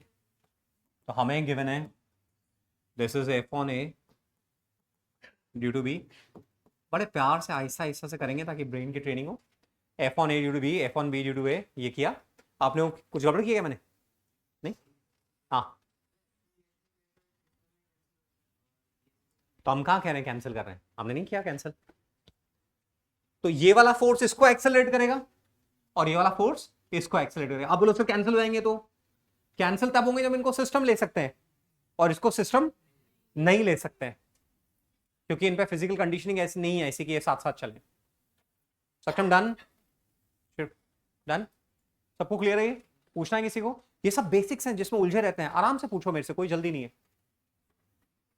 तो इसका तो एफ ए बी बराबर एफ बी ए कितना? एफ ए बी बराबर F B A magnitude wise. F A B बराबर एफ बी ए बराबर हाउ मच? 30 न्यूटन. तो A F A B upon M A which is 30 upon 60, 0.5 metre per second square. And A B F B A upon M B which is 30 upon 50. How much? 30 upon 50, 0.6 metre per second square. जो हल्का है उसका acceleration ज्यादा है. Where and when do they meet? Relative motion हो गया. Where and do they meet? Relative motion हो गया. एक के रिस्पेक्ट में दूसरा कितना चले? एक के रिस्पेक्ट में दूसरा 4.4. Yes no? तो delta X A B, delta X A B बराबर U A B T plus half. ये मन में सोचना है आपको, T square. So T is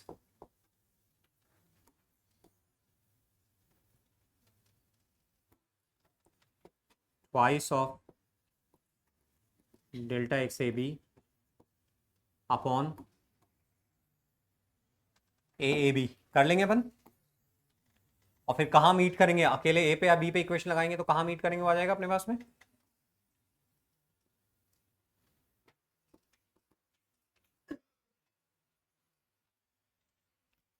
तो 2 इंटू 4.4 8.8 अपॉन रिलेटिव एक्सेलरेशन कितना हो जाएगा, ओरली कैलकुलेट कर लोगे आप एग्जाम में, 1.1। रिलेटिव एक्सेलरेशन कितना होगा, दोनों ऑपोजिट है तो 1.1।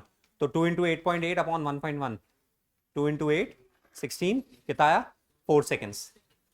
आप 4 सेकेंड्स में ये कितना चलेगा, इस पे इक्वेशन लगाएंगे तो 4 सेकेंड्स में कितना चलेगा, आ जाएगा। डाउट पूछो, किसी को पूछना है तो। 2√2 आ रहा है, 2 डेल्टा एक्स ए बी। हाँ तो कितना है ये, रिलेटिव एक्सेलरेशन है 1.1, तो 2 into 1.1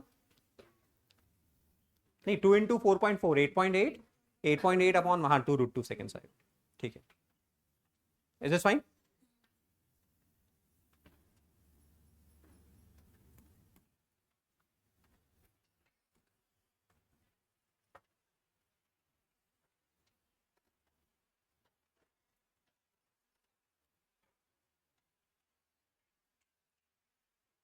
Three forces act at a point on a body under which it is in equilibrium. Net forces 0. Find F2 and F3 if F1 is 10 Newton. किस पे based है, Lami's theorem पे based है, this is based on Lami's theorem। F1 के सामने देखो ये angle 37 degree है, ये 53 है। F1 के सामने वाला एंगल कितना है, F1 के सामने वाला मतलब ये वाला एंगल,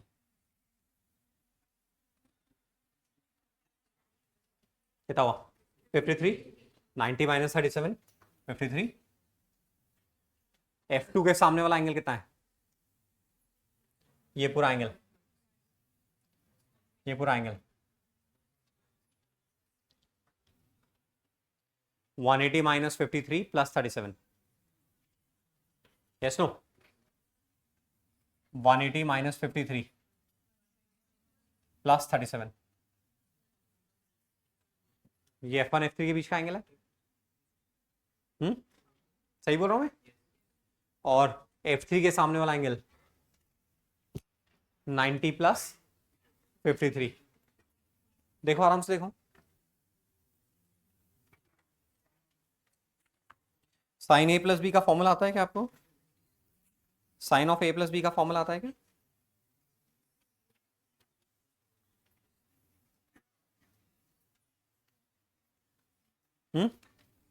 यस नहीं आता, नो बोलो, नहीं ठीक है।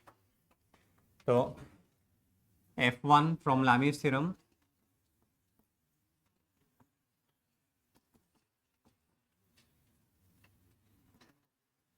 F1 अपॉन सामने वाला एंगल, देखो ये वाला एंगल, ये दिख रहा है साइन ऑफ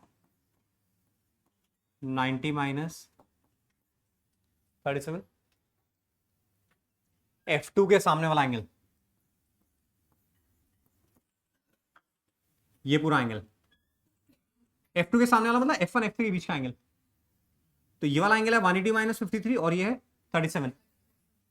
तो ये हो गया sine of 180 minus 53 plus 37। Is it okay.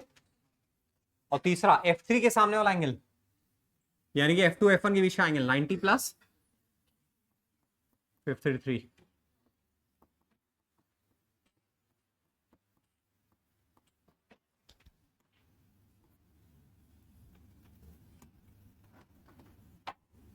हमें क्या मालूम है, F1 मालूम है, तो F2 की वैल्यू हो गई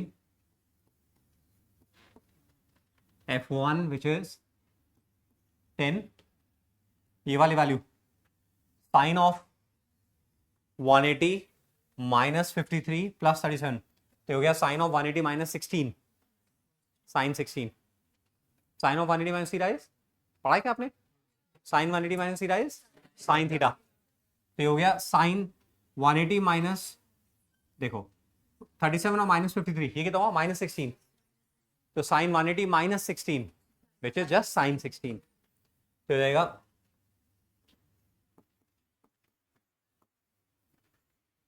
अपॉन cos 37। f3 की वैल्यू f1 sine 90 + 53 cos 53 upon, actually जब हमें साइन a + b वाला फॉर्मूला आता होगा तब हम इस वैल्यू को भी कैलकुलेट कर लेंगे, साइन 16 को भी कैलकुलेट कर लेंगे। अभी इसको साइन 16 छोड़ रहे हैं, बाद में हम कैलकुलेट कर लेंगे जब हमें आता होगा तब। आप डाउट रेज कर दो, सेटल करना है, ऑल कंडीशनिंग को ब्रेक करना है, हिंट विंट पूछना है, कुछ नहीं समझ में आ रहा है तो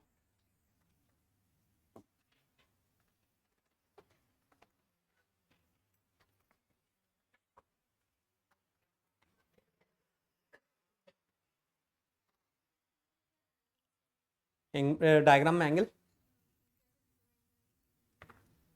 ये F2 एग्जैक्ट डाउन दे रखा है, 90 90 का साइन बना रखा है, तो F1 के सामने वाला एंगल मतलब F2 F3 के बीच का एंगल, तो ये वाला एंगल कितना है? 90 - 37। F2 के सामने वाला एंगल मतलब ये वाला एंगल, F1 और F3 के बीच का एंगल, तो ये वाला एंगल है 180 - 53, नीचे वाला 37, तो 180 - 53 + 37 विच इज 180 - 16, और F3 के सामने वाला एंगल मतलब ये वाला एंगल, तो 90 + 53। Yes no? आ गया? Yes no? यस। और फिर मैंने यहाँ पे साइन 180 - 16 को लिखा साइन 16, फॉर्मूला क्या काम में लिया? साइन ऑफ 180 - थीटा, sine of 180 - theta is sine theta, sine of 90 ± theta is cos theta. ये नीचे वाला तो याद है? Yes no?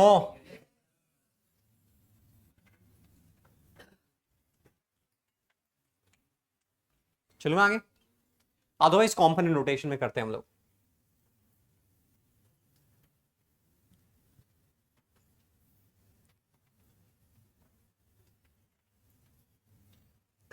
ठीक है, मास हम लोगों ने डिफाइन नहीं किया था कि मास क्या होता है।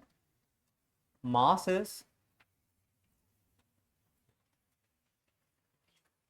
It is measurement of inertia. जितना ज्यादा मास होगा उतना ही ज्यादा इनर्शिया होगा, यानी कि ऑब्जेक्ट की स्टेट ऑफ रेस्ट या मोशन को चेंज करने के लिए उतना ही ज्यादा फोर्स रिक्वायर्ड होगा। It is measurement of inertia. SI unit is kilogram.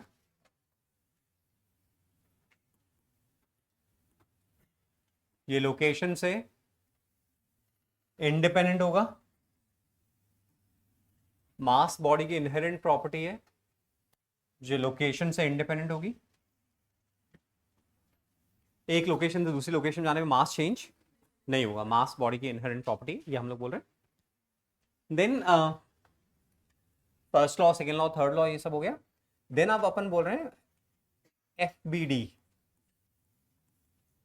Free body diagram. Free body diagram, a diagram showing all the forces acting on an object। हमने बनाया क्या कभी कोई फ्री बॉडी डायग्राम? यस। अभी देखो ये वाला जो डायग्राम बनाया था,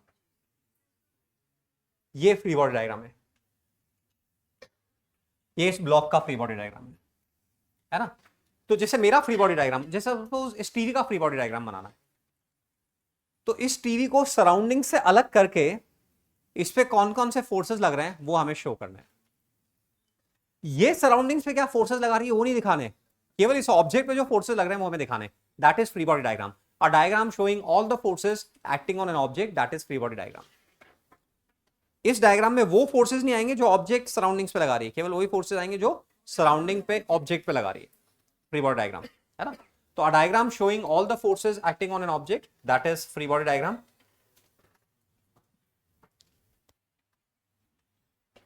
a diagram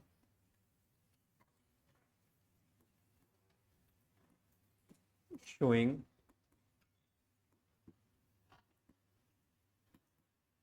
all the forces acting on an object. तो जिस भी ऑब्जेक्ट पे न्यूटन सेकंड लॉ लगाना होता है हम उसका एफबीडी बनाते हैं. अब वेरियस काइंड ऑफ फोर्सेस हम सबसे पहले ले रहे हैं wait.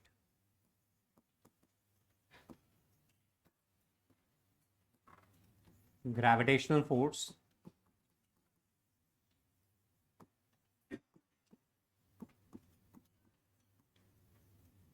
acting on an object because earth gravitational force है acting on an object because of earth. इसकी डायरेक्शन किधर होगी? It acts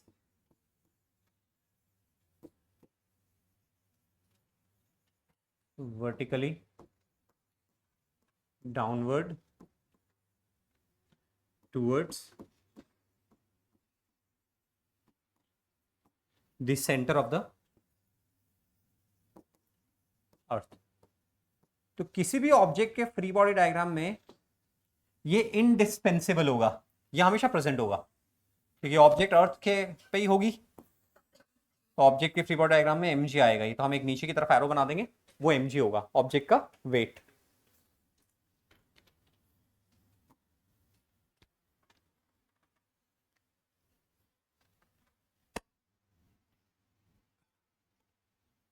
जी चेंज होगा तो वेट चेंज हो जाएगा, वेट चेंज हो जाएगा बट एम चेंज नहीं होगा. तो वेट एक्चुअली फोर्स ही है, एम जी जो है वो फोर्स ही है, ग्रेविटेशनल फोर्स. हम उसको G capital M small M upon R square लिख के एम जी लिख रहे हैं. ये ठीक है.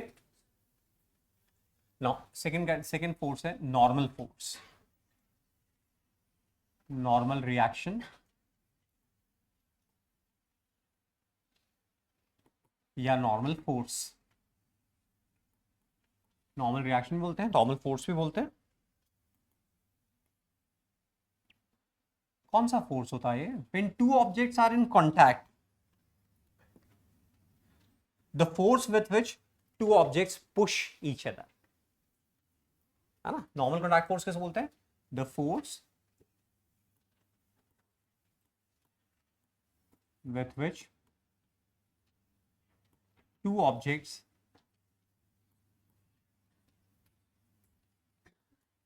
in contact push each other.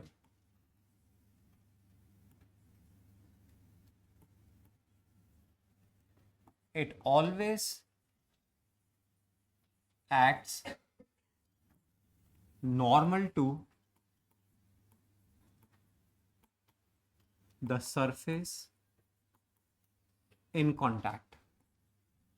हमेशा ये जो कॉमन सरफेस है उसके नॉर्मल लगेगा, इसीलिए इसको नॉर्मल बोलते हैं, नॉर्मल फोर्स. ये कौन सा फंडामेंटल फोर्स है मुझे बताना? Weak nuclear, strong nuclear, gravitation, electromagnetic. Lalit, हाँ, जितने भी फोर्सेस ग्रेविटेशन के अलावा आते हैं वो सब कौन सी कैटेगरी में आएंगे? इलेक्ट्रोमैग्नेटिक की कैटेगरी में आएंगे. तो इलेक्ट्रोमैग्नेटिक की कैटेगरी में.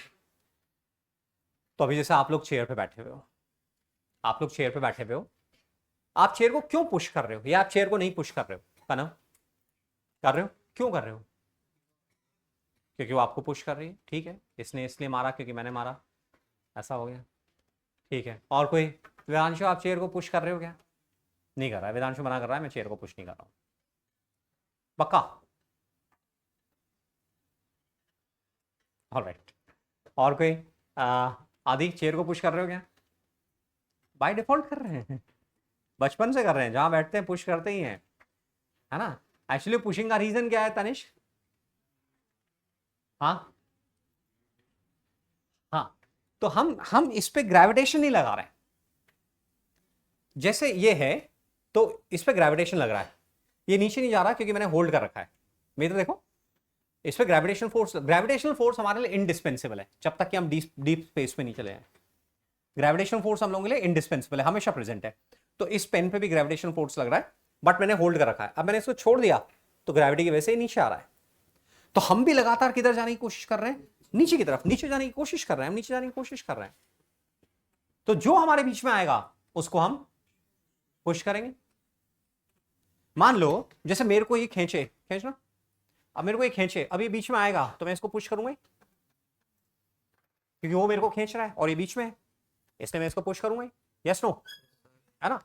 तो ऐसे ही हमारे अर्थ हमें खींच रही है, बीच में ही आ रहा है, तो मैं इसको पुश कर रहा हूं। तो मैं इसको पुश कर रहा हूं ग्रेविटेशनल फोर्स से नहीं, ग्रेविटेशन का इससे कोई लेना ना नहीं है, ग्रेविटेशन की वजह से मैं पुश कर रहा हूं। मैं ये नहीं बोलूंगा कि ग्रेविटेशनल फोर्स से पुश कर रहा हूं, ग्रेविटेशन की वजह से पुश कर रहा हूं, बट ग्रेविटेशनल फोर्स से पुश नहीं कर रहा हूं। ग्रेविटेशनल फोर्स का इससे कोई लेना ना नहीं है।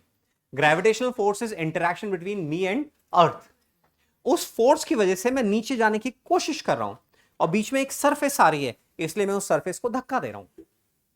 तो जिस फोर्स से मैं सरफेस को धक्का दे रहा हूं उतनी फोर्स से सरफेस मुझे धक्का दे रही है। That is normal force which has nothing to do with gravitational force. दोनों अलग अलग फोर्स हैं।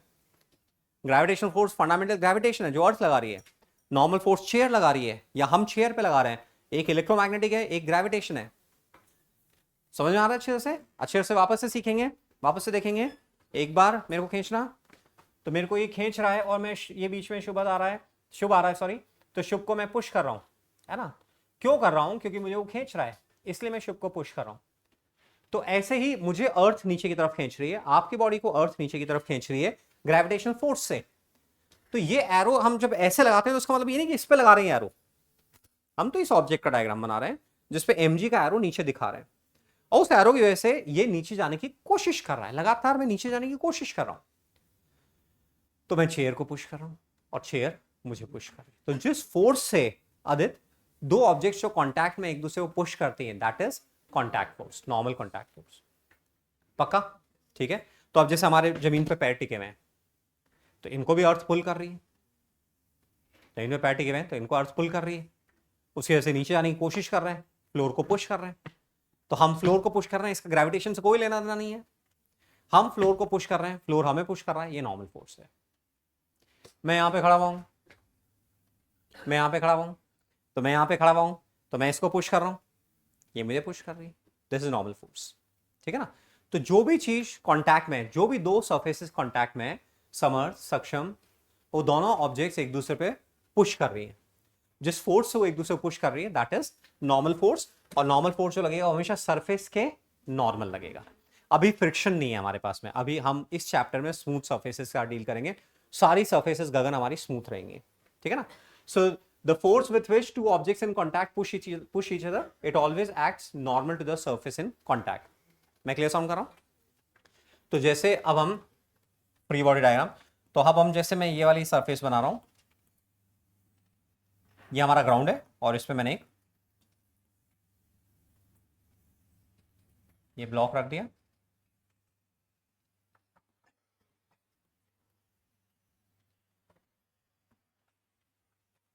और इस ब्लॉक को, इसका ब्लॉक का फ्री बॉडी डायग्राम बना रहा है। ठीक है। सक्षम नींद आ रही है? पक्का? ये जो फोर्स है, एक फोर्स हमेशा फ्री बॉडी डायग्राम में दिखाना होगा, ये है वेट। हम किसका डायग्राम बना रहे हैं? इस ब्लॉक का डायग्राम बना रहे हैं। इस ब्लॉक का मास m है, तो इसको अर्थ अपनी तरफ पुल कर रही है mg से। इसको ऐसे नहीं मानना है कि एरो है जो इसको दबा रहा है, ऐसे नहीं, हम केवल इसका डायग्राम बना रहे हैं। तो इस पे जो फोर्सेस लग रहा है वो हम दिखा रहे हैं। तो ये mg एक्चुअली जो अर्थ इसको अपनी तरफ पुल कर रही है वो एरो दिखा रहे हैं। इसको ऐसे नहीं सोचना है कि एरो नीचे वाली सरफेस पे से लग रहा है। पक्का ही समझ में आ रहा है? इस फोर्स की वजह से ये नीचे जाने की कोशिश कर रहा है, तो बीच में सरफेस आ रही है तो उसको पुश करेगा ये। तो सरफेस को नीचे पुश कर रहा है, बट वो फोर्स हम नहीं दिखा रहे क्योंकि हम सरफेस का डायग्राम नहीं बना रहे, हम ब्लॉक का डायग्राम बना रहे हैं। तो ब्लॉक सरफेस को नीचे पुश कर रहा है बट वो नहीं दिखा रहे। ब्लॉक सरफेस को नीचे पुश करा रहा है तो सरफेस ब्लॉक को ऊपर पुश करेगी, तो ये फोर्स हो गया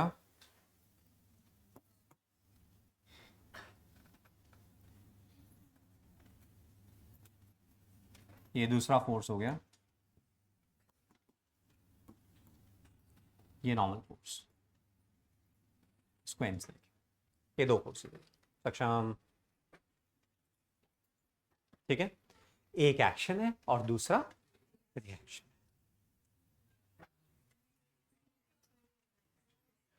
एक एक्शन है और दूसरा रिएक्शन। नहीं भाई, कभी भी एक ऑब्जेक्ट पे एक्शन रिएक्शन हो ही नहीं सकते हैं।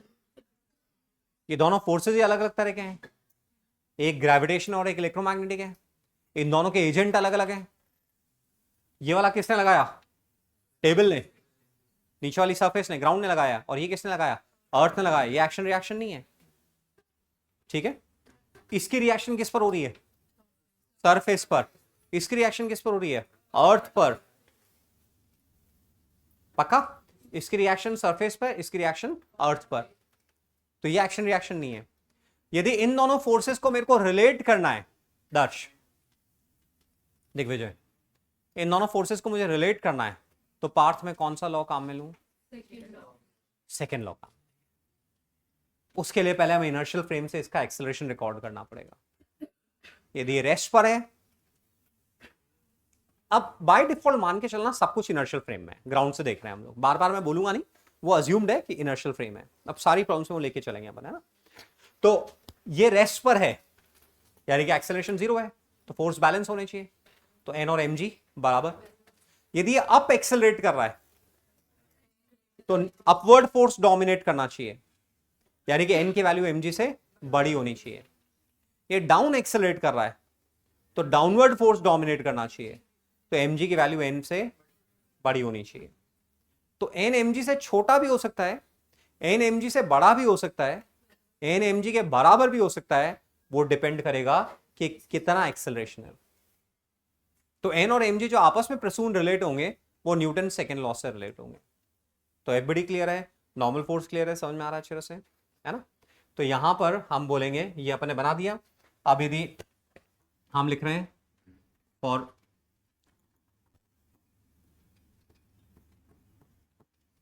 ए बराबर 0, मैं देखो ऐसे लिख रहा हूं Newton second law, an 1D problem है ना, तो मैं ऐसे लिख रहा हूं N plus minus M G बराबर mass times acceleration and which is 0। But बार बार ऐसे नहीं लिखेंगे, ये समझाने के लिए लिख रहा हूं मैंने। वेक्टर्स को ऐड कर रहा हूं विथ साइन, तो और एक्सेलरेशन 0 है तो ये हट गया, तो एन बराबर एम जी। तो इस केस में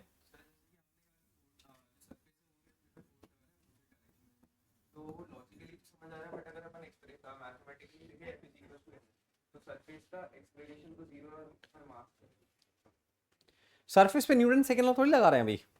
अभी तो केवल फोर्स की ओरिजिन फील कर रहे हैं कि मैं इस समय प्लेटफॉर्म को नीचे पुश कर रहा हूं। क्यों? क्योंकि अर्थ मुझे पुल कर रही है और बीच में प्लेटफॉर्म आ रहा है, इसलिए मैं नीचे पुश कर रहा हूं, और प्लेटफॉर्म मुझे रेसिप्रोकेट करके मुझे ऊपर पुश कर रहा है। जिस फोर्स से मान्या आश्वी अपन एक दूसरे को पुश कर रहे हैं वो नॉर्मल फोर्स है। तो मैं सरफेस पे लगा रहा हूं, सरफेस मुझ पे लगा रही है। डायग्राम हम ऑब्जेक्ट का बना रहे हैं तो वही फोर्सेस दिखाएंगे जो ऑब्जेक्ट पे लग रहे हैं। तो ऑब्जेक्ट पे फ्लोर ने एन दिखाया, लगाया, ऑब्जेक्ट पे अर्थ ने mg लगाया, ये फोर्स हो गया। अब एक्सेलरेशन के accordingly Newton second law apply करेंगे। वॉल वर्टिकल है तो अब इसको पुश करेंगे तो फोर्स लगेगा, ऐसे पुश कर रहे हैं तो ये मुझे इधर पुश कर, हाँ नहीं ये ग्रेविटी नहीं, ये मैं फिजियोलॉजिकली फोर्स लगा रहा हूं, मैं अपनी स्ट्रेंथ से फोर्स लगा रहा हूं इस समय, इसमें ग्रेविटी का रोल नहीं है, ठीक है। ये यहां पे लटक, ये यहां पर है, अब मैं इसको पुश कर रहा हूं तो मैं अपना फोर्स लगा रहा हूं और ये मुझे नीचे पुश कर रहा है ऐसे। अर्थ वेट फोर्स हम पे लगा रही है और हम अर्थ पे वेट फोर्स ऊपर लगा रहे हैं, वो एक्शन रिएक्शन हो गया। और बोलो शिवेन कुछ कहना है, बाकी से कुछ कहना है, ठीक है। तो ये हो गया। यदि एक्सेलरेशन अप है, एक्सेलरेशन अप है तो फिर कौन सी डायरेक्शन हम, मैंने तुम्हें बताया था 1D प्रॉब्लम में हम एक्सेलरेशन डायरेक्शन ऑफ पॉजिटिव लेते हैं। तो एक्स मृदुल नहीं, टाइम पास नहीं, और एक्सेलरेशन अप है तो अपवर्ड डायरेक्शन पॉजिटिव लेंगे, है ना। तो इसको प्लस लेंगे और इसको माइनस लेंगे, तो इस केस में इक्वेशन हो जाएगी हमारी n माइनस एम जी बराबर एम ए, तो n हो जाएगा m जी प्लस ए। इस केस में नॉर्मल फोर्स वेट से ज्यादा होगा, और यदि एक्सेलरेशन डाउन है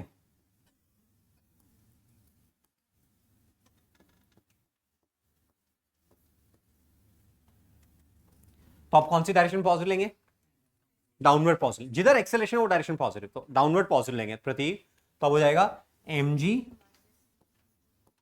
माइनस एन बराबर एम ए, एन की वैल्यू यहां से आ रही है एम जी माइनस।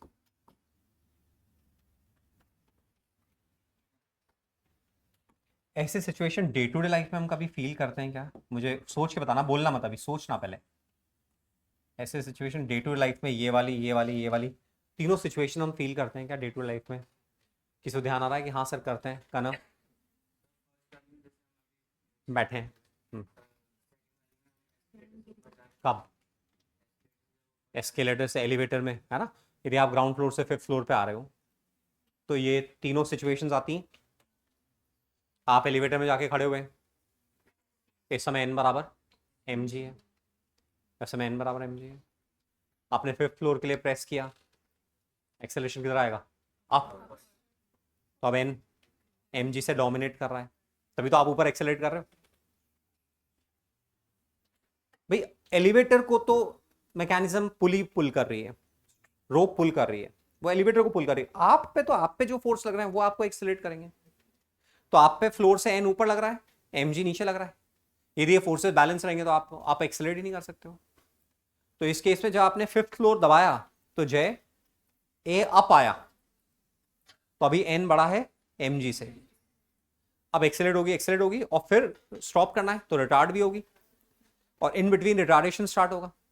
जैसे कृष्णा रिटार्डेशन स्टार्ट होगा कि रुकना है उसको, तो अब कौन बड़ा होगा, एम जी बड़ा होगा एन से, और रुक गई तो एन बराबर एम जी हो गया।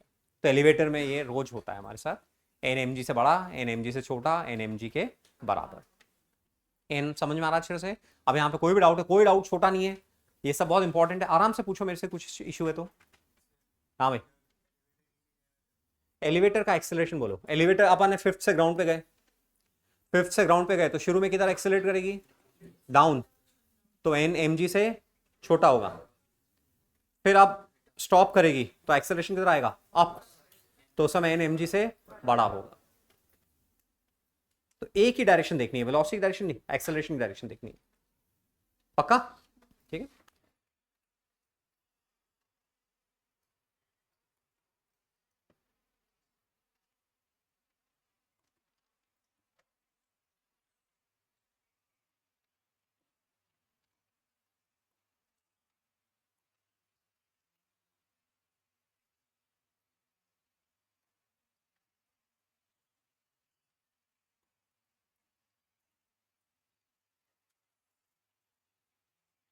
मान लो इस ब्लॉक को हम ऐसे पुल कर रहे हैं एफ फोर्स से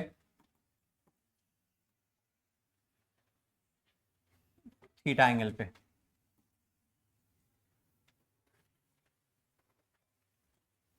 ऐसे पुल कर, तो ये हमें सिचुएशन गिवन है। अब इसका एफबीडी बनाना है। ऐसा होता है, मैं इसको पुल कर रहा हूं, ऐसे पुल कर रहा हूं, ठीक है, ज्यादा पुल कर लिया, ये ऊपर उठ गई। तो अभी इतना ही पुल कर रहे हैं कि ऊपर नहीं उठ रही। मैं इसको पुश कर रहा हूं, ठीक है, तो अभी हम पुल कर रहे हैं इससे, तो पुल कर रहे हैं तो ये फोर्स गिवन है कि ऐसा लग रहा है। अब बाकी फोर्सेस भी देखना है, ये तो हमने लगाया बाहर से, ठीक है। अब इसमें दूसरा फोर्स कौन सा लग रहा है, एम जी, इस पे एम जी लग रहा है।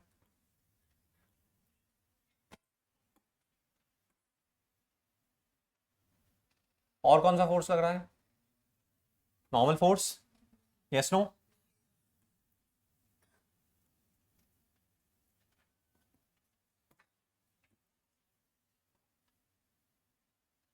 Normal force.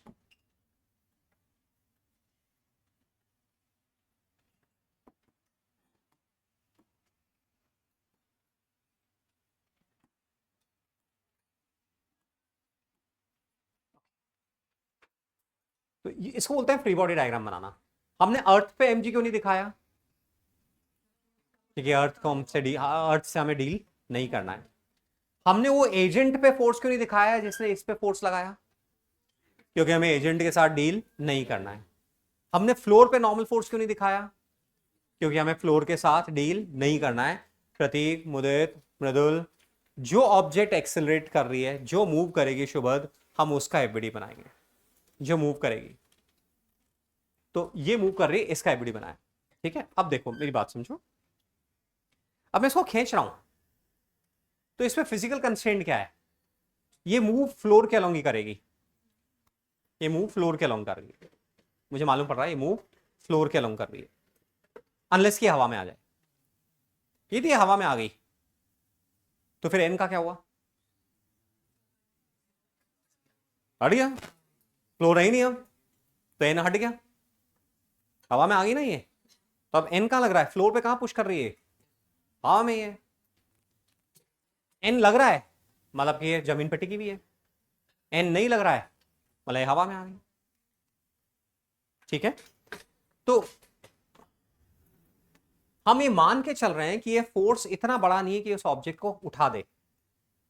ये हम प्रिज्यूम करके चल रहे हैं, ये फोर्स इतना बड़ा नहीं है। आप बोलो हमें कैसे मालूम पड़ेगा? अभी देखेंगे अपन, देखते मालूम पड़ जाएगा कि हवा में उठेगी या नहीं उठेगी, है ना। तो अभी अपन मान के चल रहे हैं कि ऑब्जेक्ट हवा में नहीं है, फ्लोर पे टिकी हुई है। तो फ्लोर पे टिकी हुई है तो किधर मूव करेगी? फ्लोर के अलोंग ही मूव करेगी। फ्लोर पे टिकी हुई है तो फ्लोर के अलोंग ही मूव करेगी, ऐसे ऐसे जैसे भी चाहो, बट करेगी फ्लोर के अलोंग ही। तो कुछ सिचुएशंस ऐसी होती है जहां पे ऑब्जर्वेशन से हमें डायरेक्शन ऑफ एक्सेलरेशन मिल जाती है। हमें ऑब्जर्वेशन से डायरेक्शन ऑफ एक्सेलरेशन मिल जाती है। तो ये 2D सिचुएशन है, 1D सिचुएशन है? 2D सिचुएशन है, because all the forces are not along the same line. तो ये 2D सिचुएशन है, और यहां पे मुझे ऑब्जर्वेशन से डायरेक्शन ऑफ मोशन मिल रही है किधर? Towards right. किधर मिल रही है? Towards right. तो मैं ऑब्जर्वेशन से बोल रहा हूं कि इस डायरेक्शन में फोर्स अनबैलेंस्ड होगा, ये एक्सेलरेट करेगी, और इस डायरेक्शन में फोर्स बैलेंस्ड होगा, इक्विलिब्रियम में रहेगी। तो ऐसे 2D सिचुएशन में हम फोर्सेस को ब्रेक करते हैं। मोस्टली केसेस में हमें डायरेक्शन ऑफ एक्सेलरेशन ऑब्जर्वेशन से मिल जाती है, क्योंकि ऑब्जेक्ट किसी सरफेस पर टिकी हुई होती है। तो जिस सरफेस पर टिकी हुई है वो उसी के अलॉन्ग मूव करेगी, तो वो हमारी डायरेक्शन ऑफ एक्सेलरेशन होगी। तो एक हमारी एक्सेस वो हो जाएगी और दूसरी एक्सेस उसके नॉर्मल हो जाएगी। ऑब्जेक्ट किसी सरफेस पे टिकी हुई है तो वो सरफेस के अलॉन्ग ही मूव करेगी, तो एक एक्सेस तो वो गई, और एक सरफेस के नॉर्मल हो गई। पहले वाली जो एक्सेस है उसमें फोर्सेस को लेंगे, बराबर एम ए कर देंगे। इस वाले को लेंगे और फोर्सेस को बैलेंस कर देंगे। एक्चुअली हम यहां पे न्यूटन्स लॉ एक्स और वाई में अलग अलग लगा रहे हैं। हमारी ये डायरेक्शन एक्स हो जाएगी और ये वाली डायरेक्शन वाई हो जाएगी। अब बोलेंगे सिग्मा एफ एक्स बराबर M A X, A X आ गया। सिग्मा एफ वाई बराबर एम ए वाई 0 है, तो हमारा अननोन जो भी है वो आ जाएगा। तो ऐसे एक्स में अलग, वाई में अलग। तो स्टैंडर्ड बुक्स तो ऐसे करती है, ए एक्स ए वाई ऐसे लिखती है। हमें क्या, हमें मालूम है क्या, टोटल एक्सेलरेशन इधर ही है, तो फिर उसको ए एक्स ए वाई नहीं कर रहे, ये ए और उधर 0, और डायरेक्ट इसमें बैलेंस कर देंगे और इधर लिख देंगे।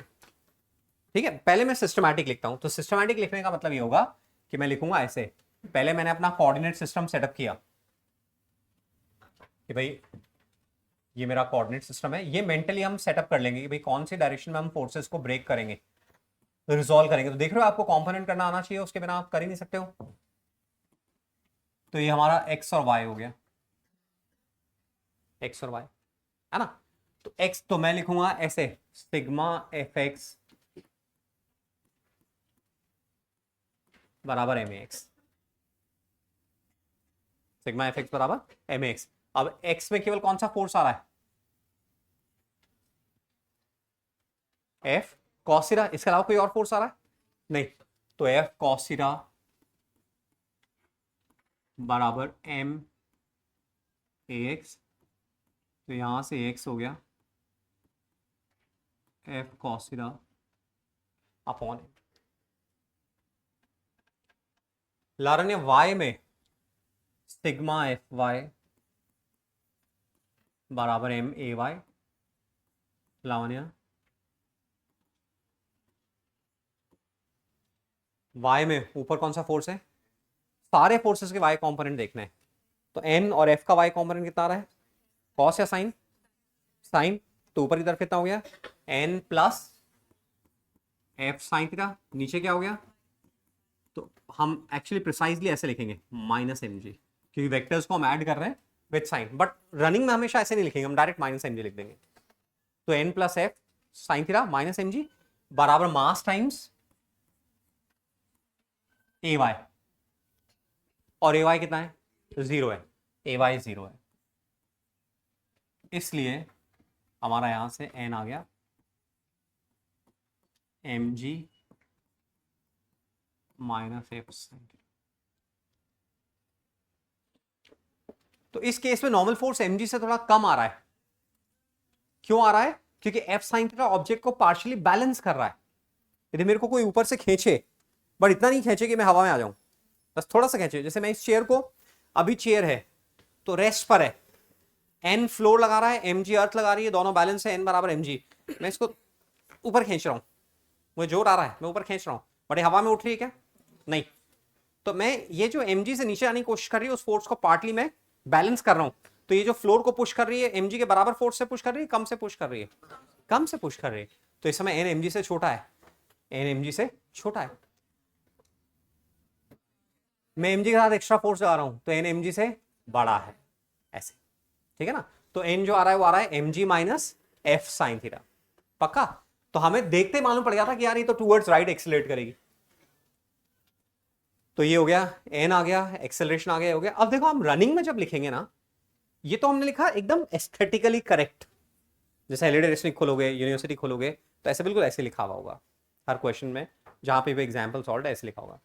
हम रनिंग में क्या करेंगे, हम रनिंग में हम मालूम है कि भाई एक्सेलरेशन दर है, टोटल वेक्टर इधर है, तो उसको ए एक्स ए वाई नहीं करेंगे, बस उसको क्या लिख देंगे ए, तो यहां लिखेंगे एफ कॉस थीटा बराबर एम ए, ये नहीं लिखेंगे डायरेक्ट एफ कॉस थीटा बराबर एम ए, ये लिखा, और y में एक्सेलरेशन 0 है, कैसे मालूम पड़ा, क्योंकि फ्लोर पे मूव कर रही है, तो y में एक्सेलरेशन 0 तो फोर्स बैलेंस होगा, तो हम ऐसे नहीं लिखेंगे दिस बराबर एम ए वाई, ऐसे लिखेंगे, हम डायरेक्ट बैलेंस कर देंगे, ऊपर का force n plus F sine theta, नीचे का फोर्स mg, दोनों को इक्वेट कर दिया, ऊपर का बराबर नीचे का, तो एक्चुअली एक स्टेप हम स्किप कर गए, हम डायरेक्ट इस स्टेप पे आ गए, n plus F sine theta बराबर mg।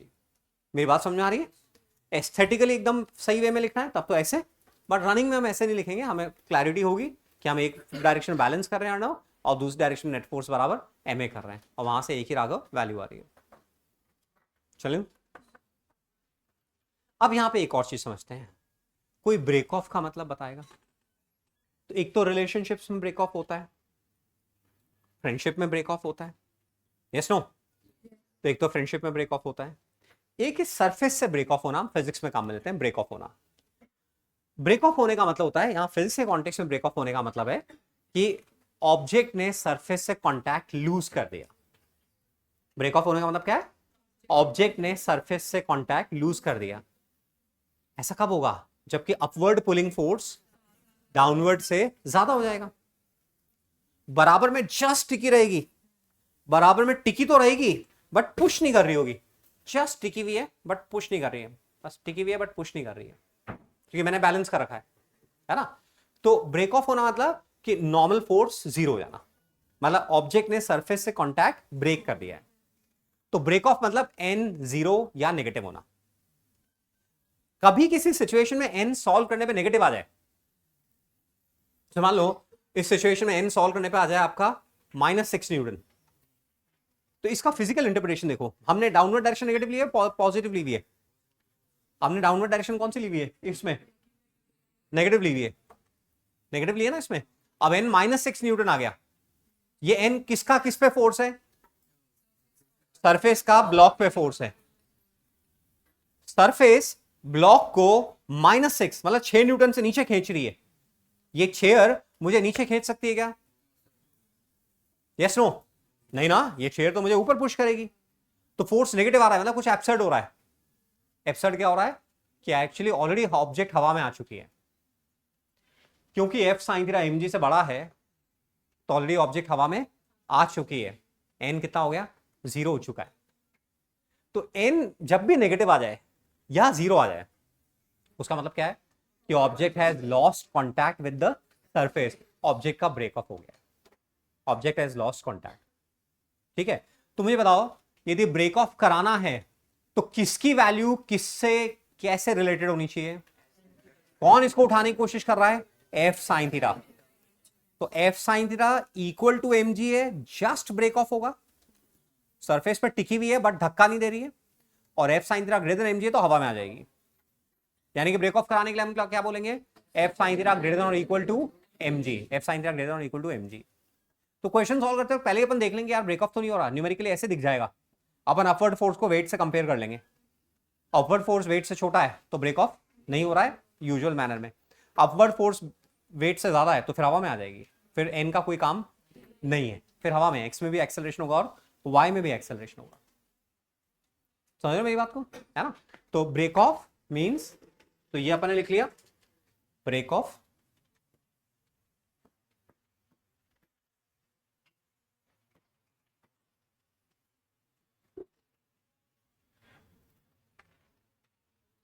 ऑब्जेक्ट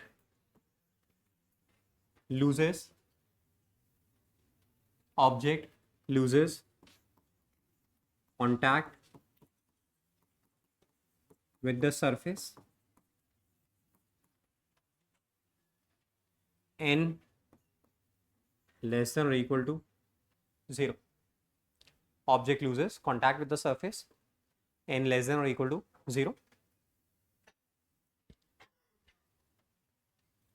तो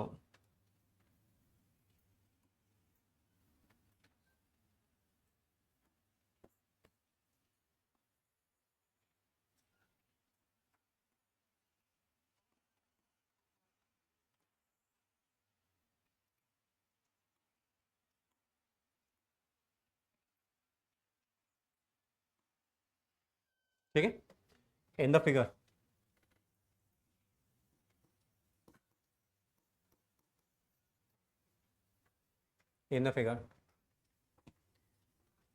f sin theta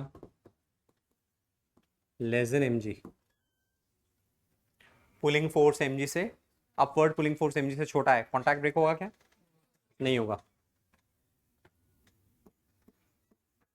n greater than 0, no break of.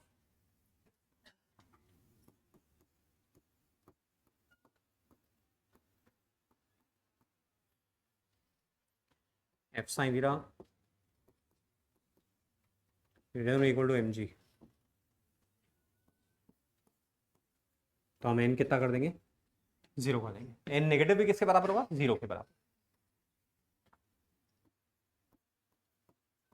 Break of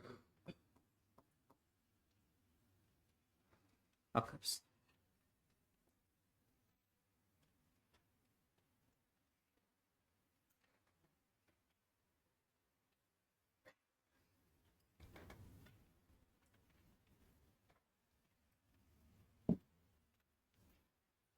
तो अब पीछे के काम पेंडिंग सारे फिनिश करने, नया होमवर्क नहीं है।